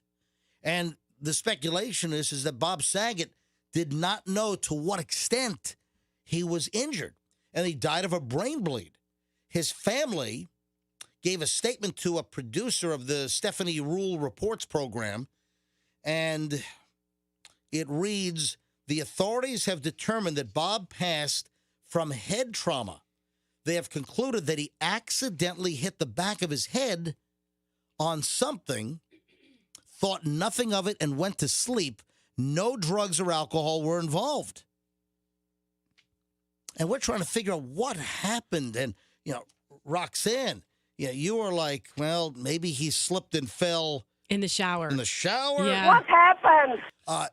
I wondered if he slipped or tripped and he whacked his head into the side of a dresser in the hotel room. What happened? And then Coop, our producer, comes up with this. This is earlier this morning. This is in the 6 o'clock hour. Coop says that maybe Bob Saget had a sheet mishap. Holy sheet. Holy sheet. All right, so Coop, go ahead and roll your theory by the audience. Okay, so I've watched a lot of crime dramas in the past. So this is why I started putting my detective skills to use. But I thought, okay, maybe he came home late from the show that he did in Orlando, and his sheets were all tucked into the bed. That military grade tuck that those maids do. Yeah, like the hospital corners, really tight sheets. And listen, if you're in the military, you got a drill sergeant, they're inspecting all that crap. All right, go ahead. So then maybe he's tired. He doesn't feel like unmaking his bed to get in it. So he gets tucked in. His feet are all, tucked in at the bottom. Because I'm not a tucked in guy. I don't think a lot of people are. Bob Saget might not be a tucked in guy. I'm not a tucked in guy. See, Michelle yells at me. Michelle yells at. Hang on, watch this. Hang on. Let me call Michelle here quickly. Oh, by the way, her hands are all bandaged up. She looks like the mummy. Michelle's what happened? Well, I'll tell the story. Michelle has bandages, like entire hand wrapped in bandages, like a mummy. Was she get into a knife fight with somebody? Or something? I'll explain. Hold on. Let me get Michelle on the phone. Calling Michelle. I got to call her on the cell phone. Typically, I call her on the home phone, which we keep under my side of the bed. But she can't reach and grab anything right now. I think she's got to use her nose right now to hit the accept button on her cell phone. Hang on. Hello? Hey, Michelle? Yes. What do you hate about me and something that I do in bed? Oh, wow. Oh, and it's nothing to do with sex. Yeah, wait a second. Yeah. Wait. Oh, yeah. The family show answer. Yeah, you might have gotten the wrong impression. Yeah, Michelle, we don't have enough time for all those things. What do I do in bed that you always yell at me about? Punch me in the throat in your sleep. I do Oh my remember God. that. Yeah, I remember that when you have your convulsions. I don't have convulsions. I don't punch her in the face in her sleep. Yeah, we've talked about this. I know. You absolutely do. I rolled over and I think I whacked her once. Michelle, when I get into bed, what do you always yell at me about? When you wet the bed? What I don't wet. I don't. We're wet finding a lot about MJ. I don't think you should have called Michelle here. Maybe this wasn't a very good idea. All right. Oh, you What? scrunch them up all around you. Hold on. Start again. What did you just say? You pull the blankets all out and from Yep. being like tucked in if they are. You Yep. scrunch them all around. Exactly. See, like I said, I'm not a tucked guy. I like my bed untucked. And see, this is where the whole Bob Saget theory comes in. So when I get into bed and the bed is made, I'll yank everything out from the corners because I want a loose sheet. I want a loose comforter. I want to be able to, cocoon myself and place the blanket, whether it's the blanket on one leg while the other leg is out. I want that I want blanket flexibility. All right, so I'm keeping a list here. On the non-sexual activities that really upset you, this ranks third behind getting judo chopped and his bedwetting. Is that right, Michelle? Wow. All right. So here's the theory. Michelle, I don't know if you heard us early this morning, but Bob. Okay, so they're saying that Bob Saget apparently whacked the back of his head in the hotel room at the Ritz-Carlton over in Orlando. That was the cause of death. It was a brain bleed that he fell asleep and whatever. It's awful. All right, so listen, Coop, did you hear Coop's theory? Yeah, something like that. All right, so Coop, for the audience that did not hear this, listen to Coop's theory. Go. So my theory is that maybe Bob Saget went to go untuck the sheets by pulling them as he's already in bed to pull him out of that tuck. Yep. And then maybe his hand slipped and his head went back and maybe it hit his head on the headboard or something. And Michelle, I was telling the story that we've been in hotels where those housekeepers, those maids, man, they make a bed like they got the sheets at the bottom with, hooked up with Loctite. It's like those like the military. It is. It's like the military. Those sheets are so tight as a tick. Whatever that means. Yes, but the sheets are so tight. So Coop is saying, and I can totally envision this. Bob Saget gets into bed. Remember, he had tweeted, and he had Instagrammed. He put a post. Wasn't it like 2:40 a.m.? He put hey, had a great night. I love doing stand-up. This reminds me of how much. Remember? So he goes ahead and he posts some things on social media. He gets into bed and just envision that. What are you laughing at? No, he also called his wife, Hold MJ. on. Roxy, what are you laughing at? Nothing. Continue. No. What are you laughing at? Fester passed me a note. Yeah, What does the note say? I think her reference to it being tight as a tick was perverted. But anyway, that's not here nor there. All right. MJ. All right. I think it was a So sex here's the reference. deal. So Bob Saget gets into bed. I think he had a conversation with his wife. But he didn't complain about hitting his head in the phone call. If I just hit my head and I'm talking to my wife. Wait a minute. It might have happened after. Right. So So timeline-wise. he does the social media post. He talked to his wife at some point. That could have been well before. And then here's Coop's theory. Bob Saget gets into bed. He gets in under the sheets, and he's an untucked sheet and comforter guy like me, and he grabs the top sheet, let's say, and it's so tight. He likes to have loose sheets, and so you can kind of pull it around you and crawl into your own little womb cocoon or whatever you want. And he's pulling the sheet, and and the sheet is so tight in the bottom of the bed. And as he's pulling, it's so tight he loses his grip, and his head bashes into the back headboard with amazing force, and maybe that's what caused the bruise and the brain bleed. So tragic. No, Coop, that is an excellent theory. I think so. Thank you. I do want to go back to the possibility of the shower because when I stay at a lot of hotels, I get so paranoid. I will take all the towels and put them on the floors in the bathroom because it can get so slick. And I know someone who was at a hotel and slipped and fell, concussed themselves. Really? Like woke up X amount of time later When on did the this floor. happen? When did this happen to Dig Dug? No, it Your didn't happen. fiance. It didn't happen to Oh, Doug. okay. No, and who did it happen to? a family member. Oh, wow. All right. And then I also, tragically know someone who I used to work with who passed because they fell and slipped in the shower. What? Mm-hmm. Hey, Yes. Michelle, what is that? What? What's that noise? It's my alarm. Yes, All right, well, shut it off. The alarm, yeah. Well, I couldn't shut it off. All right. So that's the deal with Bob Saget. So yeah, so Terrible. I know. I know. All right, Michelle. I'll talk to you later. I got to talk about your hands. Let's do this now. And I got to get Coop the picture. Hey, Coop, I'm gonna send you a picture because we got to talk about Michelle's hands are wrapped up like a mummy. All right, this is crazy. All right, Coop, I'm sending you email right now of Michelle's hands. Did we conclude Bob Saget talk, or is that about it? No, well, Michael has a good point. He's on line 11. All right, hold on. About Let me just send you this email. All right, I just sent you the email of Michelle's hands all wrapped up like a mummy. All right, so wait a minute, I'm grabbing line 11. yeah, this is Michael. All right, let me lock Michelle in. And we didn't establish it. We knew about this, All but we right. didn't say it yet. All right, hang on. Michael, you're on the MJ Morning Show with the crew, and Michelle's also on conference call. Go ahead, Michael. Hey, MJ, I was just in there listening. One thing that you guys didn't point out was that Bob Saget was found with his hand on his chest. So that kind of supports Coop's theory that if he was pulling the sheet, as you're saying, he falls back into his head and his hand just lands on his chest. That's true, because one hand was by his side and one hand was over his chest. That's right. So he knocked himself out. Uh-huh. So that's possibly a good theory that Coop's got there. You know what? The more I think about it, it certainly is a possibility, because if you're in bed, how would you get a big bruise to the back of your head? That could be it. You're in bed, you're sitting up, and you're pulling that sheet to dislodge it from the bottom of the bed, and you lose your grip and you slam into it, and then you hurt yourself, you lie down, maybe it knocked him, I don't know. But decent idea. All right, thanks, buddy. I appreciate the call. All right, Michelle, I got to move on we got to talk about the Tinder Swindler. I got a lot of stuff we got to cover here, but I just sent Coop the image. Coop, do you have it? I just got it, yeah. All right.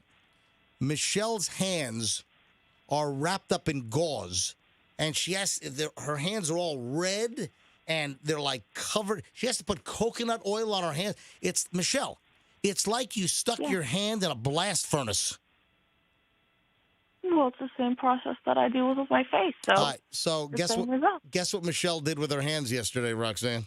I can't think of the term, but what is that? Yes. You do profractional. Roxanne. Profractional? Yes.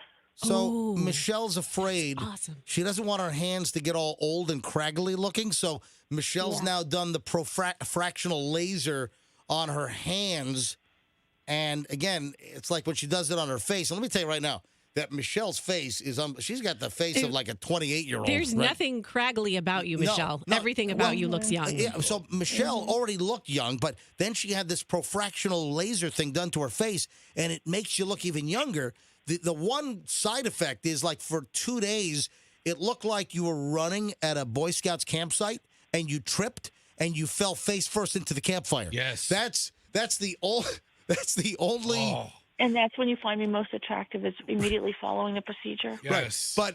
But that lasts for like 2 days, and then it all goes away, and then your face is like so young looking. And then Michelle, I guess she has fear of having like craggly old lady hands, which Michelle... Well, I wouldn't say it's fear, but But you're not even close to that.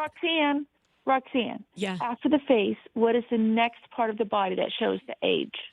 Well, you can just ask Fester that, because he reminds me of that on a daily basis. The hands. Yeah. Shut up, Roxanne. Roxanne's the most. She points out everything is wrong with her, and then she's like, "You're looking at my hands." Like, Roxanne, stop talking about your hands. She's like, "I'm getting these warts removed." I'm like, "Stop talking about your hands." I have warts on my hands. Do my hands look? Then she's like, or liver spots or whatever they're called.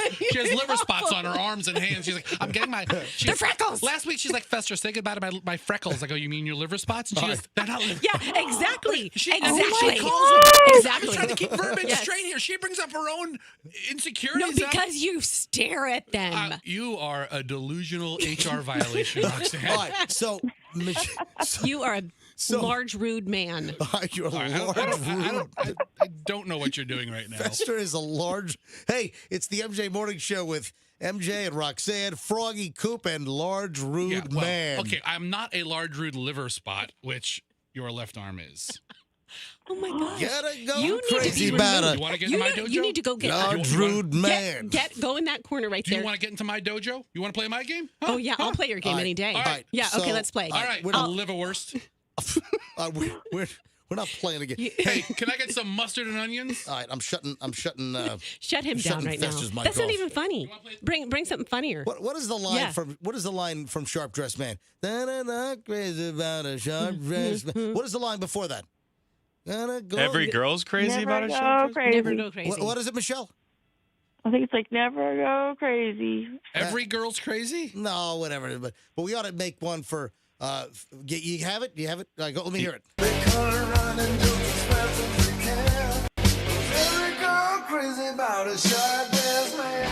What is it? What does it say? Go crazy. Yeah, we ought to call Fester. Gotta go crazy about a large rude man. That's Fester's new theme song. They come a running as fast as they can because every girl crazy about a sharp dressed man. About a large rude man. That's Yeah. large rude man. Sums it up. All right, so Michelle, how long before you can take the bandages off your burned hands now? Oh, I just put it on for, overnight so I didn't rub them on the bed. All right, and then your hands didn't look wrinkly. So are you? Why did you do it now? Oh, my gosh. They were so wrinkly. No, they were not wrinkly. Okay. All right, Coop, is the image of Michelle's mummy hands up on our website yet? Do you have it? Yes. And Michelle, I mean this in the nicest way possible, but your hands are all wrapped up like you're a burn victim, like in a hospital burn unit. That's what. Seriously. I know. All right, go look at Michelle's mummy hands right now. MJMorningshow.com. That's MJMorningshow.com. All right, sweetie. Talk to you later. Love you. Okay, but you have to cook your own breakfast. What? You'll have to cook your own breakfast. Oh, when I get home. All right. Maybe I'll stop at Peepo's and get some pork. Oh, yum, yum. All right, I'll stop. Okay, I'll stop at Peepo's. All right. After the show, I'll get some Cuban pork. All right, goodbye. All right, great. You guys can run down your breakfast menu a little later. All right, the Tinder Swindler. Now, who has seen the Netflix documentary so far? Has anyone seen this? No. I've heard of it. Yeah, I saw the preview for it, I think last night or the night before, and it was like 2 hours. And I didn't have the time to invest at that second, but I want to see it. Hey, has anyone listening, have you been the subject of, not this Tinder Swindler, because that's probably unlikely, but has anyone listening, any of our women, well, listen, men is, you know what? Why am I narrowing it down to women only? Have any of our listeners been subject to a Tinder Swindler or any dating app or site for that matter?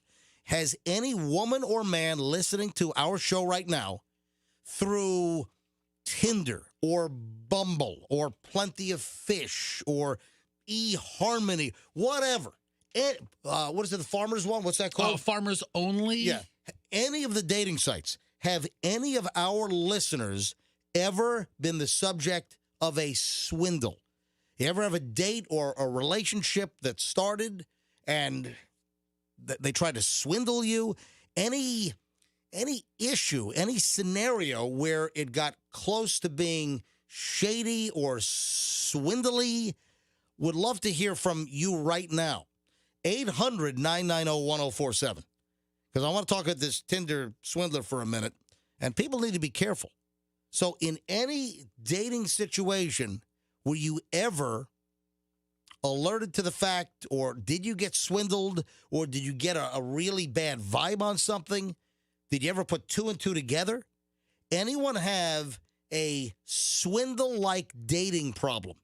You meet a guy, and something's off, something happened. Meet a woman, same deal. And there are probably little scenarios or stories here, or little pathways I'm not even thinking of. So our listeners might have little stories to tell. Now, of course, what's launching this concept here is that 3 women who say the Tinder Swindler put them in debt. They've created a GoFundMe page to raise over $800,000.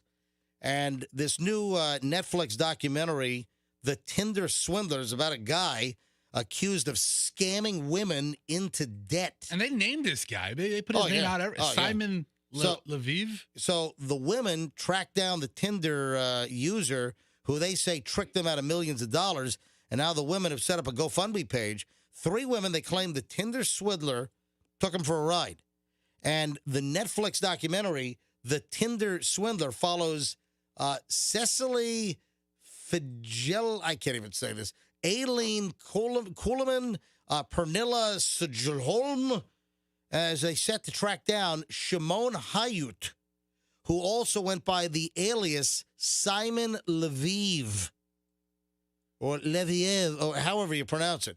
And this is like mostly European here. I'd say all these guys like Swedish or something? So that's what it sounds like. So the women say that they were scammed into lending this Hayut money, if I'm saying the name right, correctly, and it led several of them winding up in serious debt. Now, 3 of the women have set up a fundraising page to raise about $812,000, and so far they've raised over $50,000 as of this particular story from a day or so ago. You want to hear what the scam was? Yeah. Do you know how he laid it out? Go ahead, tell me. Okay, so what he would do is he'd meet a woman on Tinder, take her on a really fancy schmancy date. One of the women, the Cecile woman, he even took her on a trip on a private jet. Yep. And so then he's building the relationship. He's flying around the world, and he's dating all these women. And then he's presented like he has money, but then he says there's a bad group of men, of enemies that are after me. And he starts to build this story. Geez. And then he would send a photo of his bodyguard bleeding. What? There was an attack? Yeah, that was like allegedly hurt by these enemies. God. And then he would, once he started to lay that groundwork, he'd be like, I can't access my credit card. Could you open up a credit card for me to use under my name? And then they would do it. And then he would use it, run up, and of course, they're responsible for the debt. He'd run up the credit cards, and then they were responsible. Right. All right. So, folks, have you had any issue with dating online, any of these dating apps? Have you come across a scam artist, whether it was a woman or a man? Any of our listeners, men or women, have you had an incident online with any of these dating apps where you were swindled or you caught it in time that you discovered that someone was about to rip you off? All right, 800-990-1047. 800-990-1047 is the number. So if you have a story, tell us the story. 800-990-1047. Hey, Sherry is in Tampa. Hey, Sherry, welcome to the MJ Morning Show. Good morning. How are y'all? We are well. So were you swindled or what happened? This wasn't me personally, but it was someone that I worked with that was a professional, very intelligent. She went online and met someone and basically blasted all over Facebook that she had met this great guy, talked all about him. She went on a diet, paid a lot of money to lose weight, but eventually she spent over $5,000 having never met him. Oh, my. She needed money, and she sent it to him. Yeah. Oh, my. Over $5,000. God, plus so she had a picture of him, right? And they were conversing online or through email or text or phone? Right. So guess what? The picture that she probably saw, the picture probably wasn't even of him. It was probably some picture that he ripped off from some other guy on the internet. Oh, yeah, and she was a professional. She was a nurse, God forbid, and very intelligent. And she was really red-faced because she was telling everybody about him. So with not even meeting the guy and just having in-person activity, she sent him $5,000? Yes, over $5,000. She never told the total amount, but I know it was quite a bit, and she spent a lot of money losing weight and told her kids, was planning, a vacation to go and, to meet up with him, and it ended up being just a total farce, and then he ghosted her. Unbelievable. And then got the money and then ghosted her. Unbelievable. Thanks for the call. All right, phones are ringing off the hook here. Hey, Coop, I'm putting all these on because Coop's screening right now. Let me grab Kat is in Tampa. Hi, Kat. You're on the MJ Morning Show, and, of course, we're talking about this Netflix thing. A lot of buzz on this Tinder Swindler, and I'm just asking, has anyone been swindled or anyone have any problems similarly locally? And, Kat, you're on the MJ Morning Show. Hi. Good morning. Morning. So it wasn't me personally, but a friend of mine. she met a guy online. He lived in, I want to say it was Colorado. Well, that's what he told her. Right. And that he needed to come here. He was leaving an abusive relationship, and he had 2 kids. So she sends him all this money. He comes here. She puts him up in a hotel for a little while. Has never met him, like never saw him, nothing. Then all of a sudden, he convinces her to buy him a house. What? Yes. So she gets a second mortgage on her house to buy him a house. Yes. And so she buys him the house. He moves in, but moves in with 2 kids and a woman. Oh my Jesus! Oh, wow. All right. Yeah. So then she continued to pay his bills after. How much was the house? How much did she fork over? So the house had to have been like $140,000. Oh my It God. wasn't anything. Yeah. It wasn't anything spectacular, but It wasn't a Palmacia house on the golf course. no, it wasn't. All right. Yeah. So then she paid all their monthly bills for like 6 or 7 months because he kept threatening her that if she didn't pay it, that he was going to tell her daughter because her daughter didn't know about it. Now, how long ago was this? When was this? This was like 2 years ago. So what was the ultimate finale here? What was the outcome? She got the house mortgaged into his name, so it would be out of her name. Holy! And now he has a house. All right. So wait a minute. She made the down payment. So how much money in total? How much money is your friend out in this whole shenanigans encounter? About $80,000. Holy crap! All right. Thanks for the call. Wow. Rodney is in Newport Richie. Hey, Rodney. Do I have Rodney? Rodney's on 4. Hi, Rodney. You're on the MJ Morning Show. Good morning. Good morning. How's it going? Doing well. What happened? I met a young woman on Plenty of Fish, and I've sort of helped her out. To make a long story short, I made her part of my business. I paid her a car loan off for her because she said she was in a bad spot. Yep. Bought her daughter a car, and here to find out she had another boyfriend living on the other side of town. That she moved into my house. Because, I put her on the deed and the whole 9 yards. I wound up losing my house. I lost half my business. My God. I wound up literally, now that I'm sitting down thinking about it, I literally probably about $250,000 in debt. Rodney, hold on. Whoa. You put her on the deed to your house? Yeah. She told me she got pregnant with one of my, she told me she got pregnant, which, Hey, Rodney, this woman must have been a smoke show, right? Yeah, What was she? Was she hot? Was she like a 10? Oh, she was definitely a knockout, but not worth $250,000. No, she just got you all twisted. I don't know, Rodney, you don't sound very good looking. I mean, maybe for you. Well, actually, you should go up on my webpage. I'm a retired MMA fighter. I'm pretty well in shape for 54 years old. I don't know. You sound very I ugly. take very good care of myself. I just went through a bad breakup, and somebody told me to try these dating sites. That sucks. Listen, are you right side up now? Have you fixed everything or no? Oh, yeah. My business is going. I got another business that's going well. All right, and where's this swindler? Where's this woman? I believe she's down in St. Petersburg. All right, and were you able right down the street? She's working in the Beasley sales department right now. All right, so I have no idea where she's at, but I just. Were you able to recover anything, Rodney? I did recover the house. I did get the house back eventually. I had to buy it out from the mortgage company, and then I had to take her to court and pay her for half the house because she was on the deed. Oh, so jeez. technically she owned half of it. It cost me a lot of money, but a lesson well learned. I stay off the dating websites. Yeah, good idea. Because most of the women on there are scams anyhow. That's all they're looking for is a guy to take care of them. Most of them, if you did a little research on this, most of them are out of the country. They all get these bogus phone numbers, 774 numbers. They get Miami numbers. The biggest scam out there going right now is they're looking for these cards. They're called STEM cards, and you can buy them at Walmart. And I can't believe how many dudes actually do it, thinking they're going to meet a girl at a diner, and before you know it, they call me up. Hey, Rodney, you were right. It was a scam. I told you, dude. Wow. Rodney, I got a question for you. What's the deal? You said the 774 area code. What's the deal about that? Why is that a scam area code?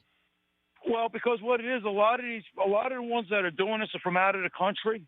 And so what they do is they get local phone numbers and area codes, and they make it seem like. Well, the reason why she's asking about 774 because that's the area code that a woman is trying to pick up Roxanne, and it's also the same phone number and the same person that's sending nude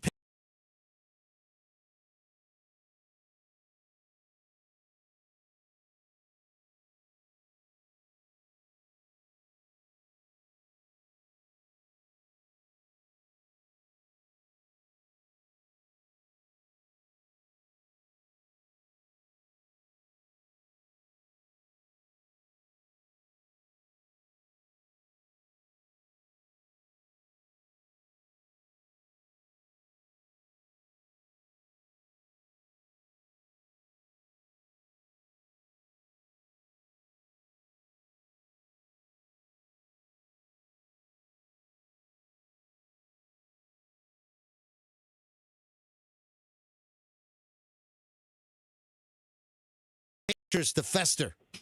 Well, that's definitely a scam. Most of the people, if you get on some of these dating websites and they send you a number, it usually has a 774 number. You need Wow. to stay away from it. Look at that. Hey, Rodney, anything else before I move on? Well, yeah, my mom got scammed out of $10,000. Oh my gosh! On the MJ Morning Show, Q105. Hey. Good morning. What's the story, Lucy? I have a business profile on LinkedIn. And I had a person contact me who said his friend really loved my smile and my profile picture and would like to get to know me better. And so I thought, what the heck? I gave him my number. And he said he was an out-of-town businessman from California. Yep. And he was in the raw gold investment field. Right. And kept talking about gold investment, this and that. And he was coming to see me. And I said, that's fine. You got my number. And before he got back into town, he called and he said he had trouble with his card at the airport and wanted to know if I could get the plane ticket for him. Oh, of course. Yeah. Okay. And? I said no. And he offered to send me a check where I deposit it. And yeah, that's the old check scam. So I'm going to send you a check. You deposit it. You give me the money. And, of course, the check bounces. It's no good. And you're left with a bad check. And you gave him the money. That's it. Yep. And then he kept trying to get me to invest in his raw gold investment. All right. So you're, like, not swindled. So these were all attempts. And you didn't fall for anything, right? No, I hear too much swindling going on. Good for you, Lucy. Good job. Thank you, Lucy. As a business owner, you have to be careful about the people who contact you. 100%. Lucy, good call. Thank you. Good heads up. Kathy in Wesley Chapel. Kathy, you're on the MJ Morning Show. Hi. Hi. What happened? Long-time listener, first-time caller. I started listening to you in 2000 in St. Louis. Oh, thank you, Kathy. Appreciate it. Welcome to Wesley Chapel. Very thriving, growing area. All right, Kathy, what happened? Okay, so I am in finance. I have a client who I've known for quite a while that just uncovered this nugget. She went through a divorce a couple years ago, and last year as they were finishing up, part of her divorce agreement was that she got $1 million IRA. Her ex-husband, was a very successful businessman, and that was really nothing to him. But so she got $100,000 and I'm sorry, $1 million. $1 million. Yep. And $100,000 in cash. But she ended up, she's lonely, recently divorced. She's in her early 70s, beautiful woman, very sweet.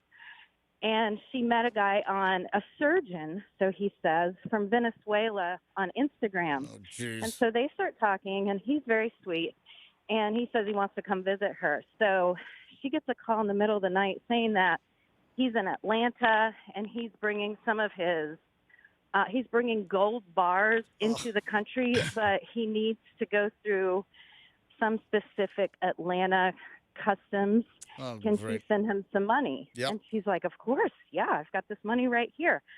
So she sends him, she ends up, long story short, sending him $750,000 out of her IRA. Oh, my God. Oh, my gosh, she's got to pay tax penalties on that. Yeah, holy. So, yeah.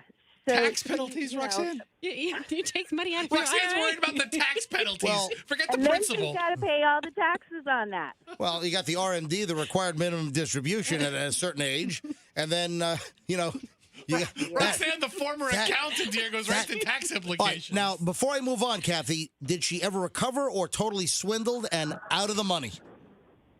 She'll never get it back. She Unbelievable. reported it to the FBI. They have an open investigation on Yep. him now, but she doesn't have anything other than a profile. She never met him. Yep. She talked to him on the phone. That's crazy. Hey, Kathy, I'm going to move on, but thank you for the call, and thanks for checking in with us, and thanks for listening. You're welcome. Have a great day. Man, that's crazy. All right, let me just take a couple more. Hey, Coop, no more. I know whenever a line hangs up, another crazy call's coming in. This thing exploded. could go on all day. All right, let me just finish with the calls that have been holding. Let's grab David in Tampa. Hello, David. You're on the MJ Morning Show. Hi.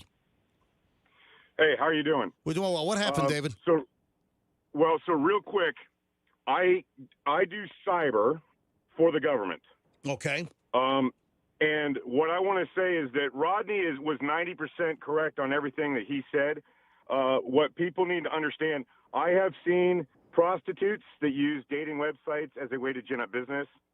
I have seen foreign agents that use dating websites to gain information on government employees. Yeah, like a honey trap. I've seen companies use dating websites as a way to do espionage on other companies. Yep. I have seen where just foreign the criminal organizations that use dating websites to set up scams, like Rodney was talking about. The most important thing that all the listeners need to understand is that if they ever ask you for money, it's pulling at your heartstrings. The idea of, oh my gosh, this person I cared about needs me. Yeah, if they really care about you, they would not be asking you to give them money. Anytime they ask for money, that is red flag, run away, don't do it, red flag number one, right? 100%. And there's so many scams out there. I joke that the online dating is not a dating pool, it's a dating cesspool. Wow. You know, David, great phone call. Man, these calls have exceeded my expectations. Out of the park. David, awesome. Oh, wait a minute, look at this. And then Melissa. Melissa, you'll be the last call. So, Melissa, hang on. Let me grab Rich first. Rich is in Tampa, and Rich says he's a fraud investigator. Hey, Rich, you're on the MJ Morning Show.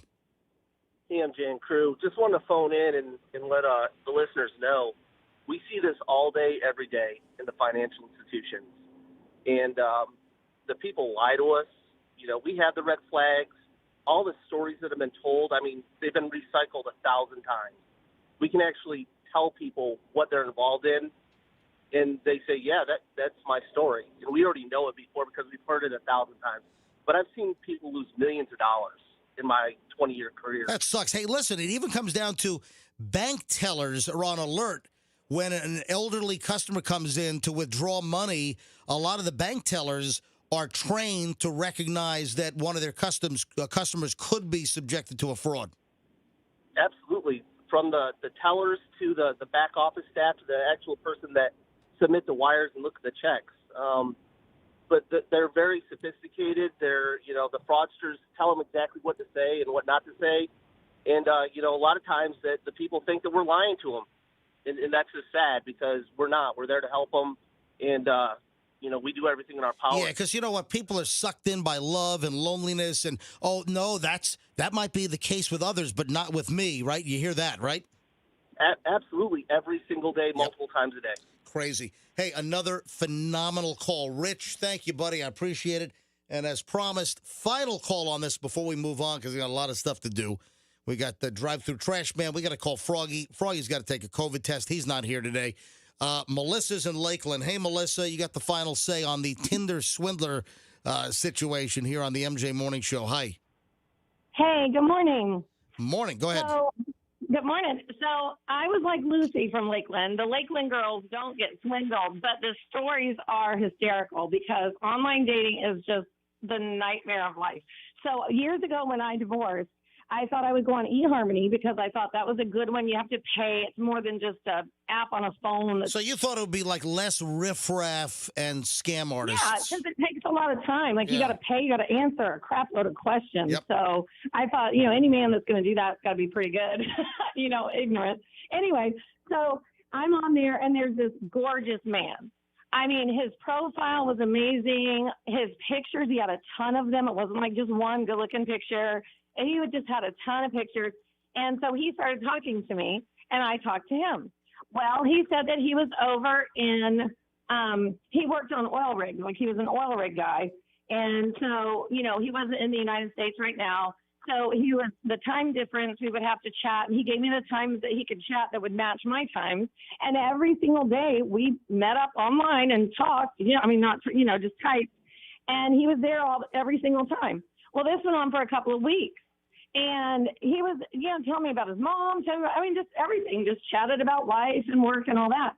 And then he was supposedly on an oil rig off the coast of Ireland or something. I think it was Ireland. Yeah, like the North Sea, Brent Sea crude. Can I get the price of Brent Sea? All right, go ahead. Maybe. So I checked to see if there really was one, and there really was one wherever it was at the time.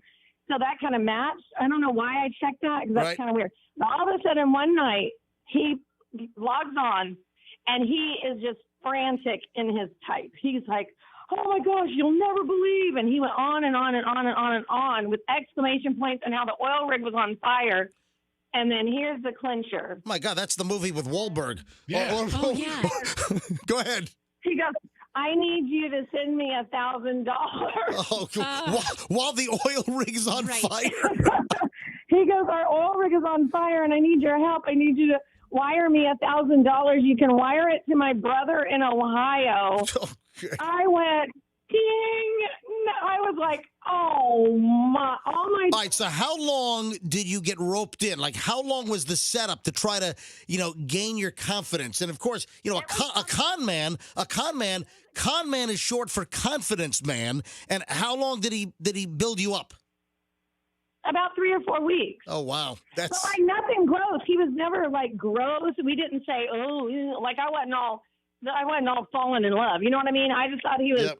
He was his pictures were good looking. He he told me all about it. He could type, he could spell, Hey, by the way, do you know by any chance, what is the nickname for an oil rig worker? Well, I don't know. Is there one? Yeah, it's a roughneck. Ooh. Yeah, Oh. a roughneck. That's what. Yeah. Like we all learned something today. Look at that. All right, have a great day. Good story. Thank you. Love you guys. Love you too. Man, Coop, these calls, I don't think you had any special skill in screening these calls. It was one good call after another. No, I knew every single one of those people, and I called in and made sure they called in. Yeah. So you're welcome. Good segment, Coop. Man, what a load of phone calls there. That one old lady for $750,000. That's amazing. We got to call Froggy. Ladies and gentlemen, it is 8:33. It's the MJ Morning Show. Hey, spread the word that the MJ Morning Show has an unbelievable, uninterrupted chunk of MJ Morning Show goodness every morning. So tell all your friends to listen. The MJ Morning Show is back here on Q105, 104.7 FM. Tell everyone. All right, so I got to call Froggy here, and I want to share with you the text we all got from Froggy. Group text this morning at 2:45 a.m. And the text said that been up feeling like bleep, sore throat and all that. Kim's bad too. Probably staying here tomorrow. Oh, no probably about it. And He's of course, that was already early this morning, so he means today. So I ought to give out Froggy's cell number, just like he gives out your number, Fester. My number's on the YouTube clip of that segment. I And I'm calling Froggy. If he doesn't pick up, then I'm calling Kim. Because I need Froggy to take one of their free government home COVID tests, like right now, live on the air, and then we'll call back in 15 minutes and get the results, whether he's positive or negative. Yeah, he's not picking up the damn phone. I'm going to have to call Kim. Froggy never picks up his phone. He is not a phone picker-upper. Not at all. Hang on, let me call Kim. Please leave a message. Yeah, blah, blah, blah. All right, let me try Kim. All right, Kim. Oh, I just picked up a line. See who's on line 7. All right. 813-69. I hit the pound sign. Hold on, let me drop that. Hang on a minute. The phone system is very difficult to use around here. All right. 813-695. All right, calling Kim now. Kim usually picks up the phone. Well, she has to take the kids to school. Well, I don't know if the kids went to school today. Hello. Hey, Kim, it's MJ and the crew live. How you doing? Hey, I'm okay. How are you? How do you feel this morning? I feel okay. I mean, I felt really bad when I first woke up, but once I got up and got moving, I feel a little bit better. But I'm tired. I have sore throat. All right, so all right. Well, here's the deal. Froggy sent us a text at 2:45 this morning. It says, "Been up feeling like bleep, sore throat." By the way, he misspelled sore. It's SOAR is how he spelled He it. was really concerned about that at 2:45 in the morning when he was. I mean, it just has a totally different listen, meaning, Kim. I think spelling counts. Yeah, get your red pen out at 2:45, please. So it's SOAR instead of SORE. Sore throat and all that. Kim's bad too. Probably staying here tomorrow. All right, where's Froggy right now? He's in bed sleeping. All right, because he's not picking up his phone. Weird, because he's sleeping. All right, here's what I need you to do. You still have all 4 of the free government COVID tests that you received a week after ordering, right? Correct. All right, we are going to do a COVID test on Froggy like right now. No, we're not going to do that because I'm not going to wake him up and bother him. I'm not doing that. Hold on a minute. He was. And I'm not going to waste a COVID one of our COVID tests on it because I know it's not COVID. She just had it. She just had it like a month ago. But Luke and I just had COVID less than a month ago. Number one, and Luke is the one who gave it to us. He has been coughing and hacking since Monday, right? Because he got something again at school. Froggy's mom also has it, and she took a COVID test, and it's not COVID.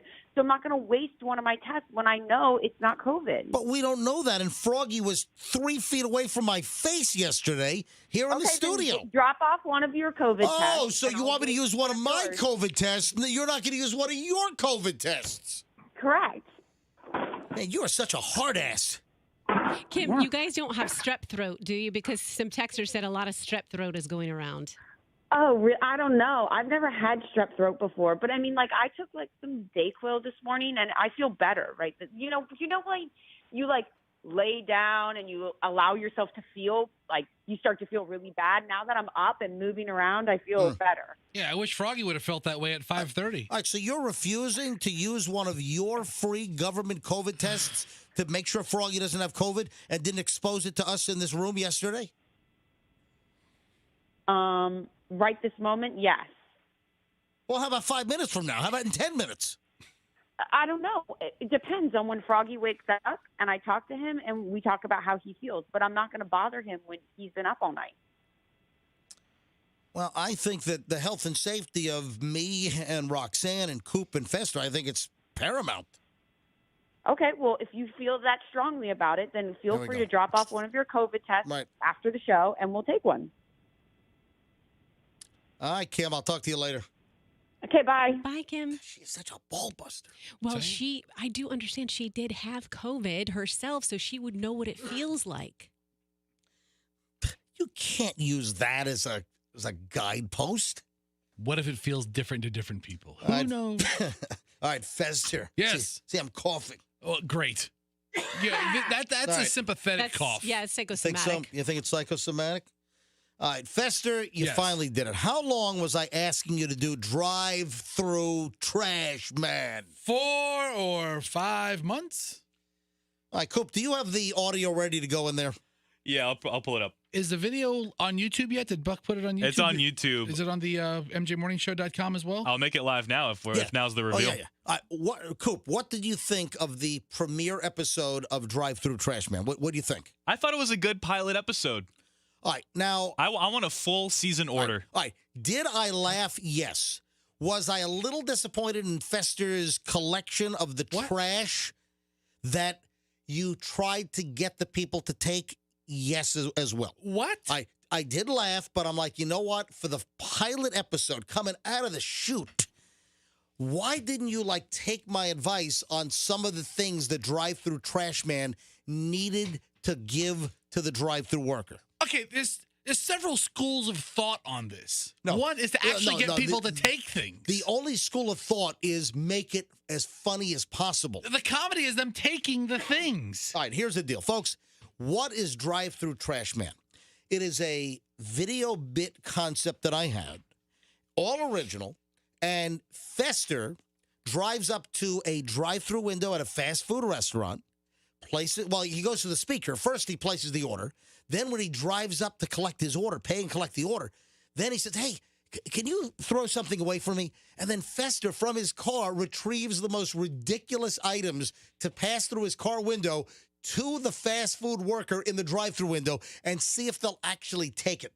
All right, so Fester, do you have it queued up? I mean, I guess. All right, go to here we go.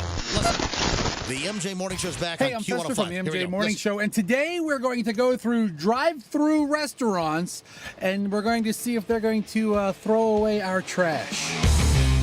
Drive-through garbage man. How may I help you? Hi, can I get a chicken chalupa? And One chicken chalupa? Yep, and a large Baja Blast. Hey, real quick, could you throw something away for me? I can't take it. You can't throw it away for me? I gotta get rid of it somehow. Trying to pass her a 5-foot pool noodle. Here.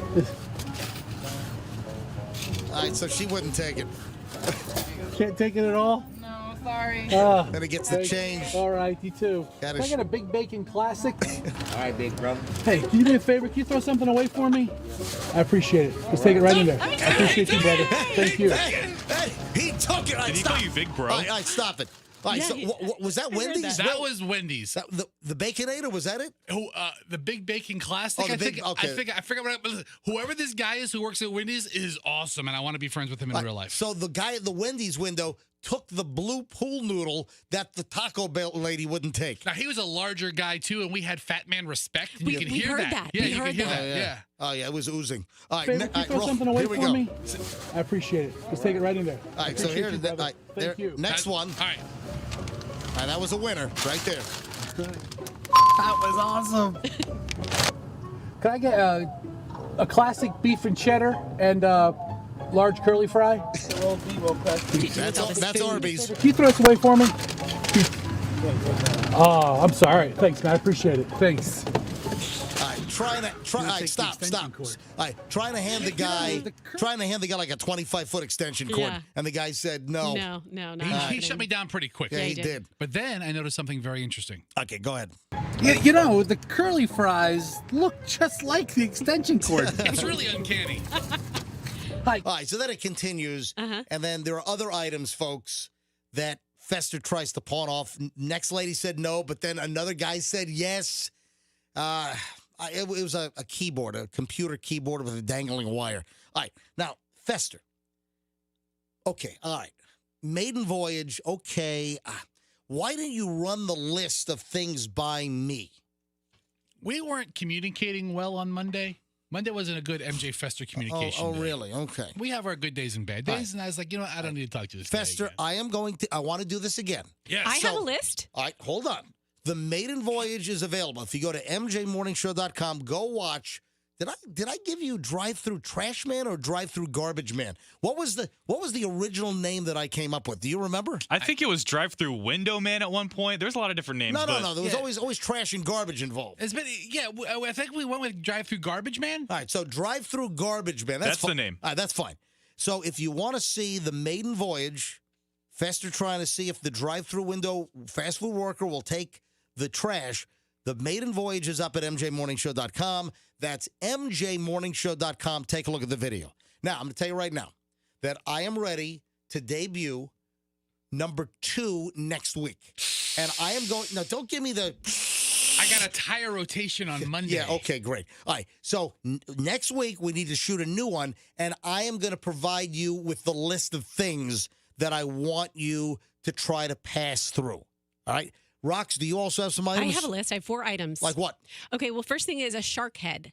And I thought of... A shark head? Yes, there's actually one in this building because one of our sister stations, that's their mascot. So it can be a real shark head or it can just be a fake look. But hand them the shark head. We also have to be prepared to lose all this stuff. Right. That's Because I'm in a world of crap now with our IT department because I took the keyboard from them and I was like, well, you got to return this keyboard. And it's in the trash Krispy Kreme right now. All right, so what else? A Roomba. And you have to hand it to them and you have to say, I don't like its attitude. That's what you have to say. You have to give it to them and say, take it. I'm getting rid of it because I don't like its attitude. A brand new Roomba. And then a ball pit, like a kid's ball pit, like an inflatable one. And you squeeze the inflatable part through the window and then you hand them each ball individually. A ball pit? What is that? You don't know what kids jump in them. Like we have one at our house, like a big inflatable like a baby pool, and then there are balls in it. How about we just do a pool raft? Okay, that's fine. That's pretty funny. And then the final item, a sex robot, fully clothed. And when you hand what, a $9,000 sex robot? Fester's gonna just go get a mannequin. Go get like a cheap mannequin. All right, Fester, I want you to go get like a 5-foot weed whacker, like at Cash America or Pawn America. Go get like a. I need an old greasy one. You need to go get a weed whacker. I need lawn guys have like a broken weed whacker. I need you to pass through like 50 feet of green garden hose. All right, I'm going to give you the list. All right, the first episode of Drive Through Trash Man or Garbage Man. Give it a grade. All right, it's okay. It's a C+. A C+? Yeah, a C+. That's probably right. All right, but do I have to direct everything? Do I have to be? do I have to be MJ Spielberg around here? Give them a brand new Roomba and a ball pit. You know what? Yes, Roxanne, we need you to direct everything. Yes. Are you going to invest into this project or what? This is first of all, investment. This is all Beasley slush fund products here. All right, listen. They have a junk room downstairs. Have you been to the Beasley junk room? Go in there, get the key, and this is stuff that they're never going to use again. It's forgotten stuff. Yeah. All right, so... Coop. Well, I was just going to say there's a Christmas tree down there. That would be pretty good. Oh, yeah. Oh, yeah. There you go. You guys have no idea how this concept works. It's a lot. You can't have humongous items. And you have to think outside the box, too, Fester. All right. Roxanne? No, you have to have humongous items. All right. Next week, we're going to do it my way. All right, go take a look at Fester's semi-failure at mjmorningshow.com. Semi-failure means semi-success. Right, mjmorningshow.com. Take a look at Drive Through Garbage Man, the premiere episode. And yes, I'm going to grab the bull by the horns because I got to do everything if I want it done right. And next week's is going to be even funnier. All right, so mjmorningshow.com. Take a look at it. Did you see this woman? This is crazy. You see this woman that was submitting a job interview, and you have to upload a video, and it's not like you can erase it and start again. So it's a one-take video? Yeah, this lady, Shalene Martinez, was applying for, I think, a flight attendant job on SkyWest Airlines, which SkyWest is like a commuter feeder, right? Mm-hmm. So I'm sure SkyWest is part of, I don't know, United or whomever, like the express type flights. So she is doing an online job application, and it includes a video. And once you hit record, it records, and then it uploads. You can't stop it and say, let me do it again. It's like live to tape. This woman is making disparaging comments about the whole process, and it's being recorded, and she can't take it back. This is crazy. We should hire her. I mean, she's the kind of people SkyWest needs with their honesty. All right, listen to what happened here. This is this woman, Martinez, and she's trying to get this gig apparently at SkyWest Airlines. Listen to what happened. So the question is, the stupid, cheesiest question I've ever read in my life. All right, what is your impression? She's recording. She says this stupid. So SkyWest's application process is asking her a question that she has to respond to on this little video. And so the question is, the stupid, cheesiest question I've ever read in my life. And apparently she's talking to a friend as well while doing this process. All right. What is your impression of SkyWest company culture, and how does that resonate with you? So, we at work were just talking about mission statements. You know how like every company has a mission statement? Yeah, like what they stand for. Yeah. So anyway, so I was gonna say, but I just can't like word this correctly. And I'm like, you have to record yourself saying it, so it's so awkward. Right. But anyway, so I was gonna say, my impression of SkyWest's culture is based off of the mission statement that you guys have. Wait, hold on. Let me say it. Hold on. Let me practice. I'm gonna set you down. Okay, so I was gonna say, oh no. I'm so sorry. I didn't realize it was recording. I was practicing. So I was going to say, sorry. And then she realizes that she was recording when she said this question is the stupidest. Well, it is a stupid question. Cheesiest. It's a stupid question because she can't comment on the culture because she doesn't work there. Yeah. That's crazy, It's man. dumb. That's a fail. You think she's getting that job? I don't think so. They should hire her and make her a Yeah, manager. That's crazy. All right, we got to take a quick break, and when we get back, now we're loaded.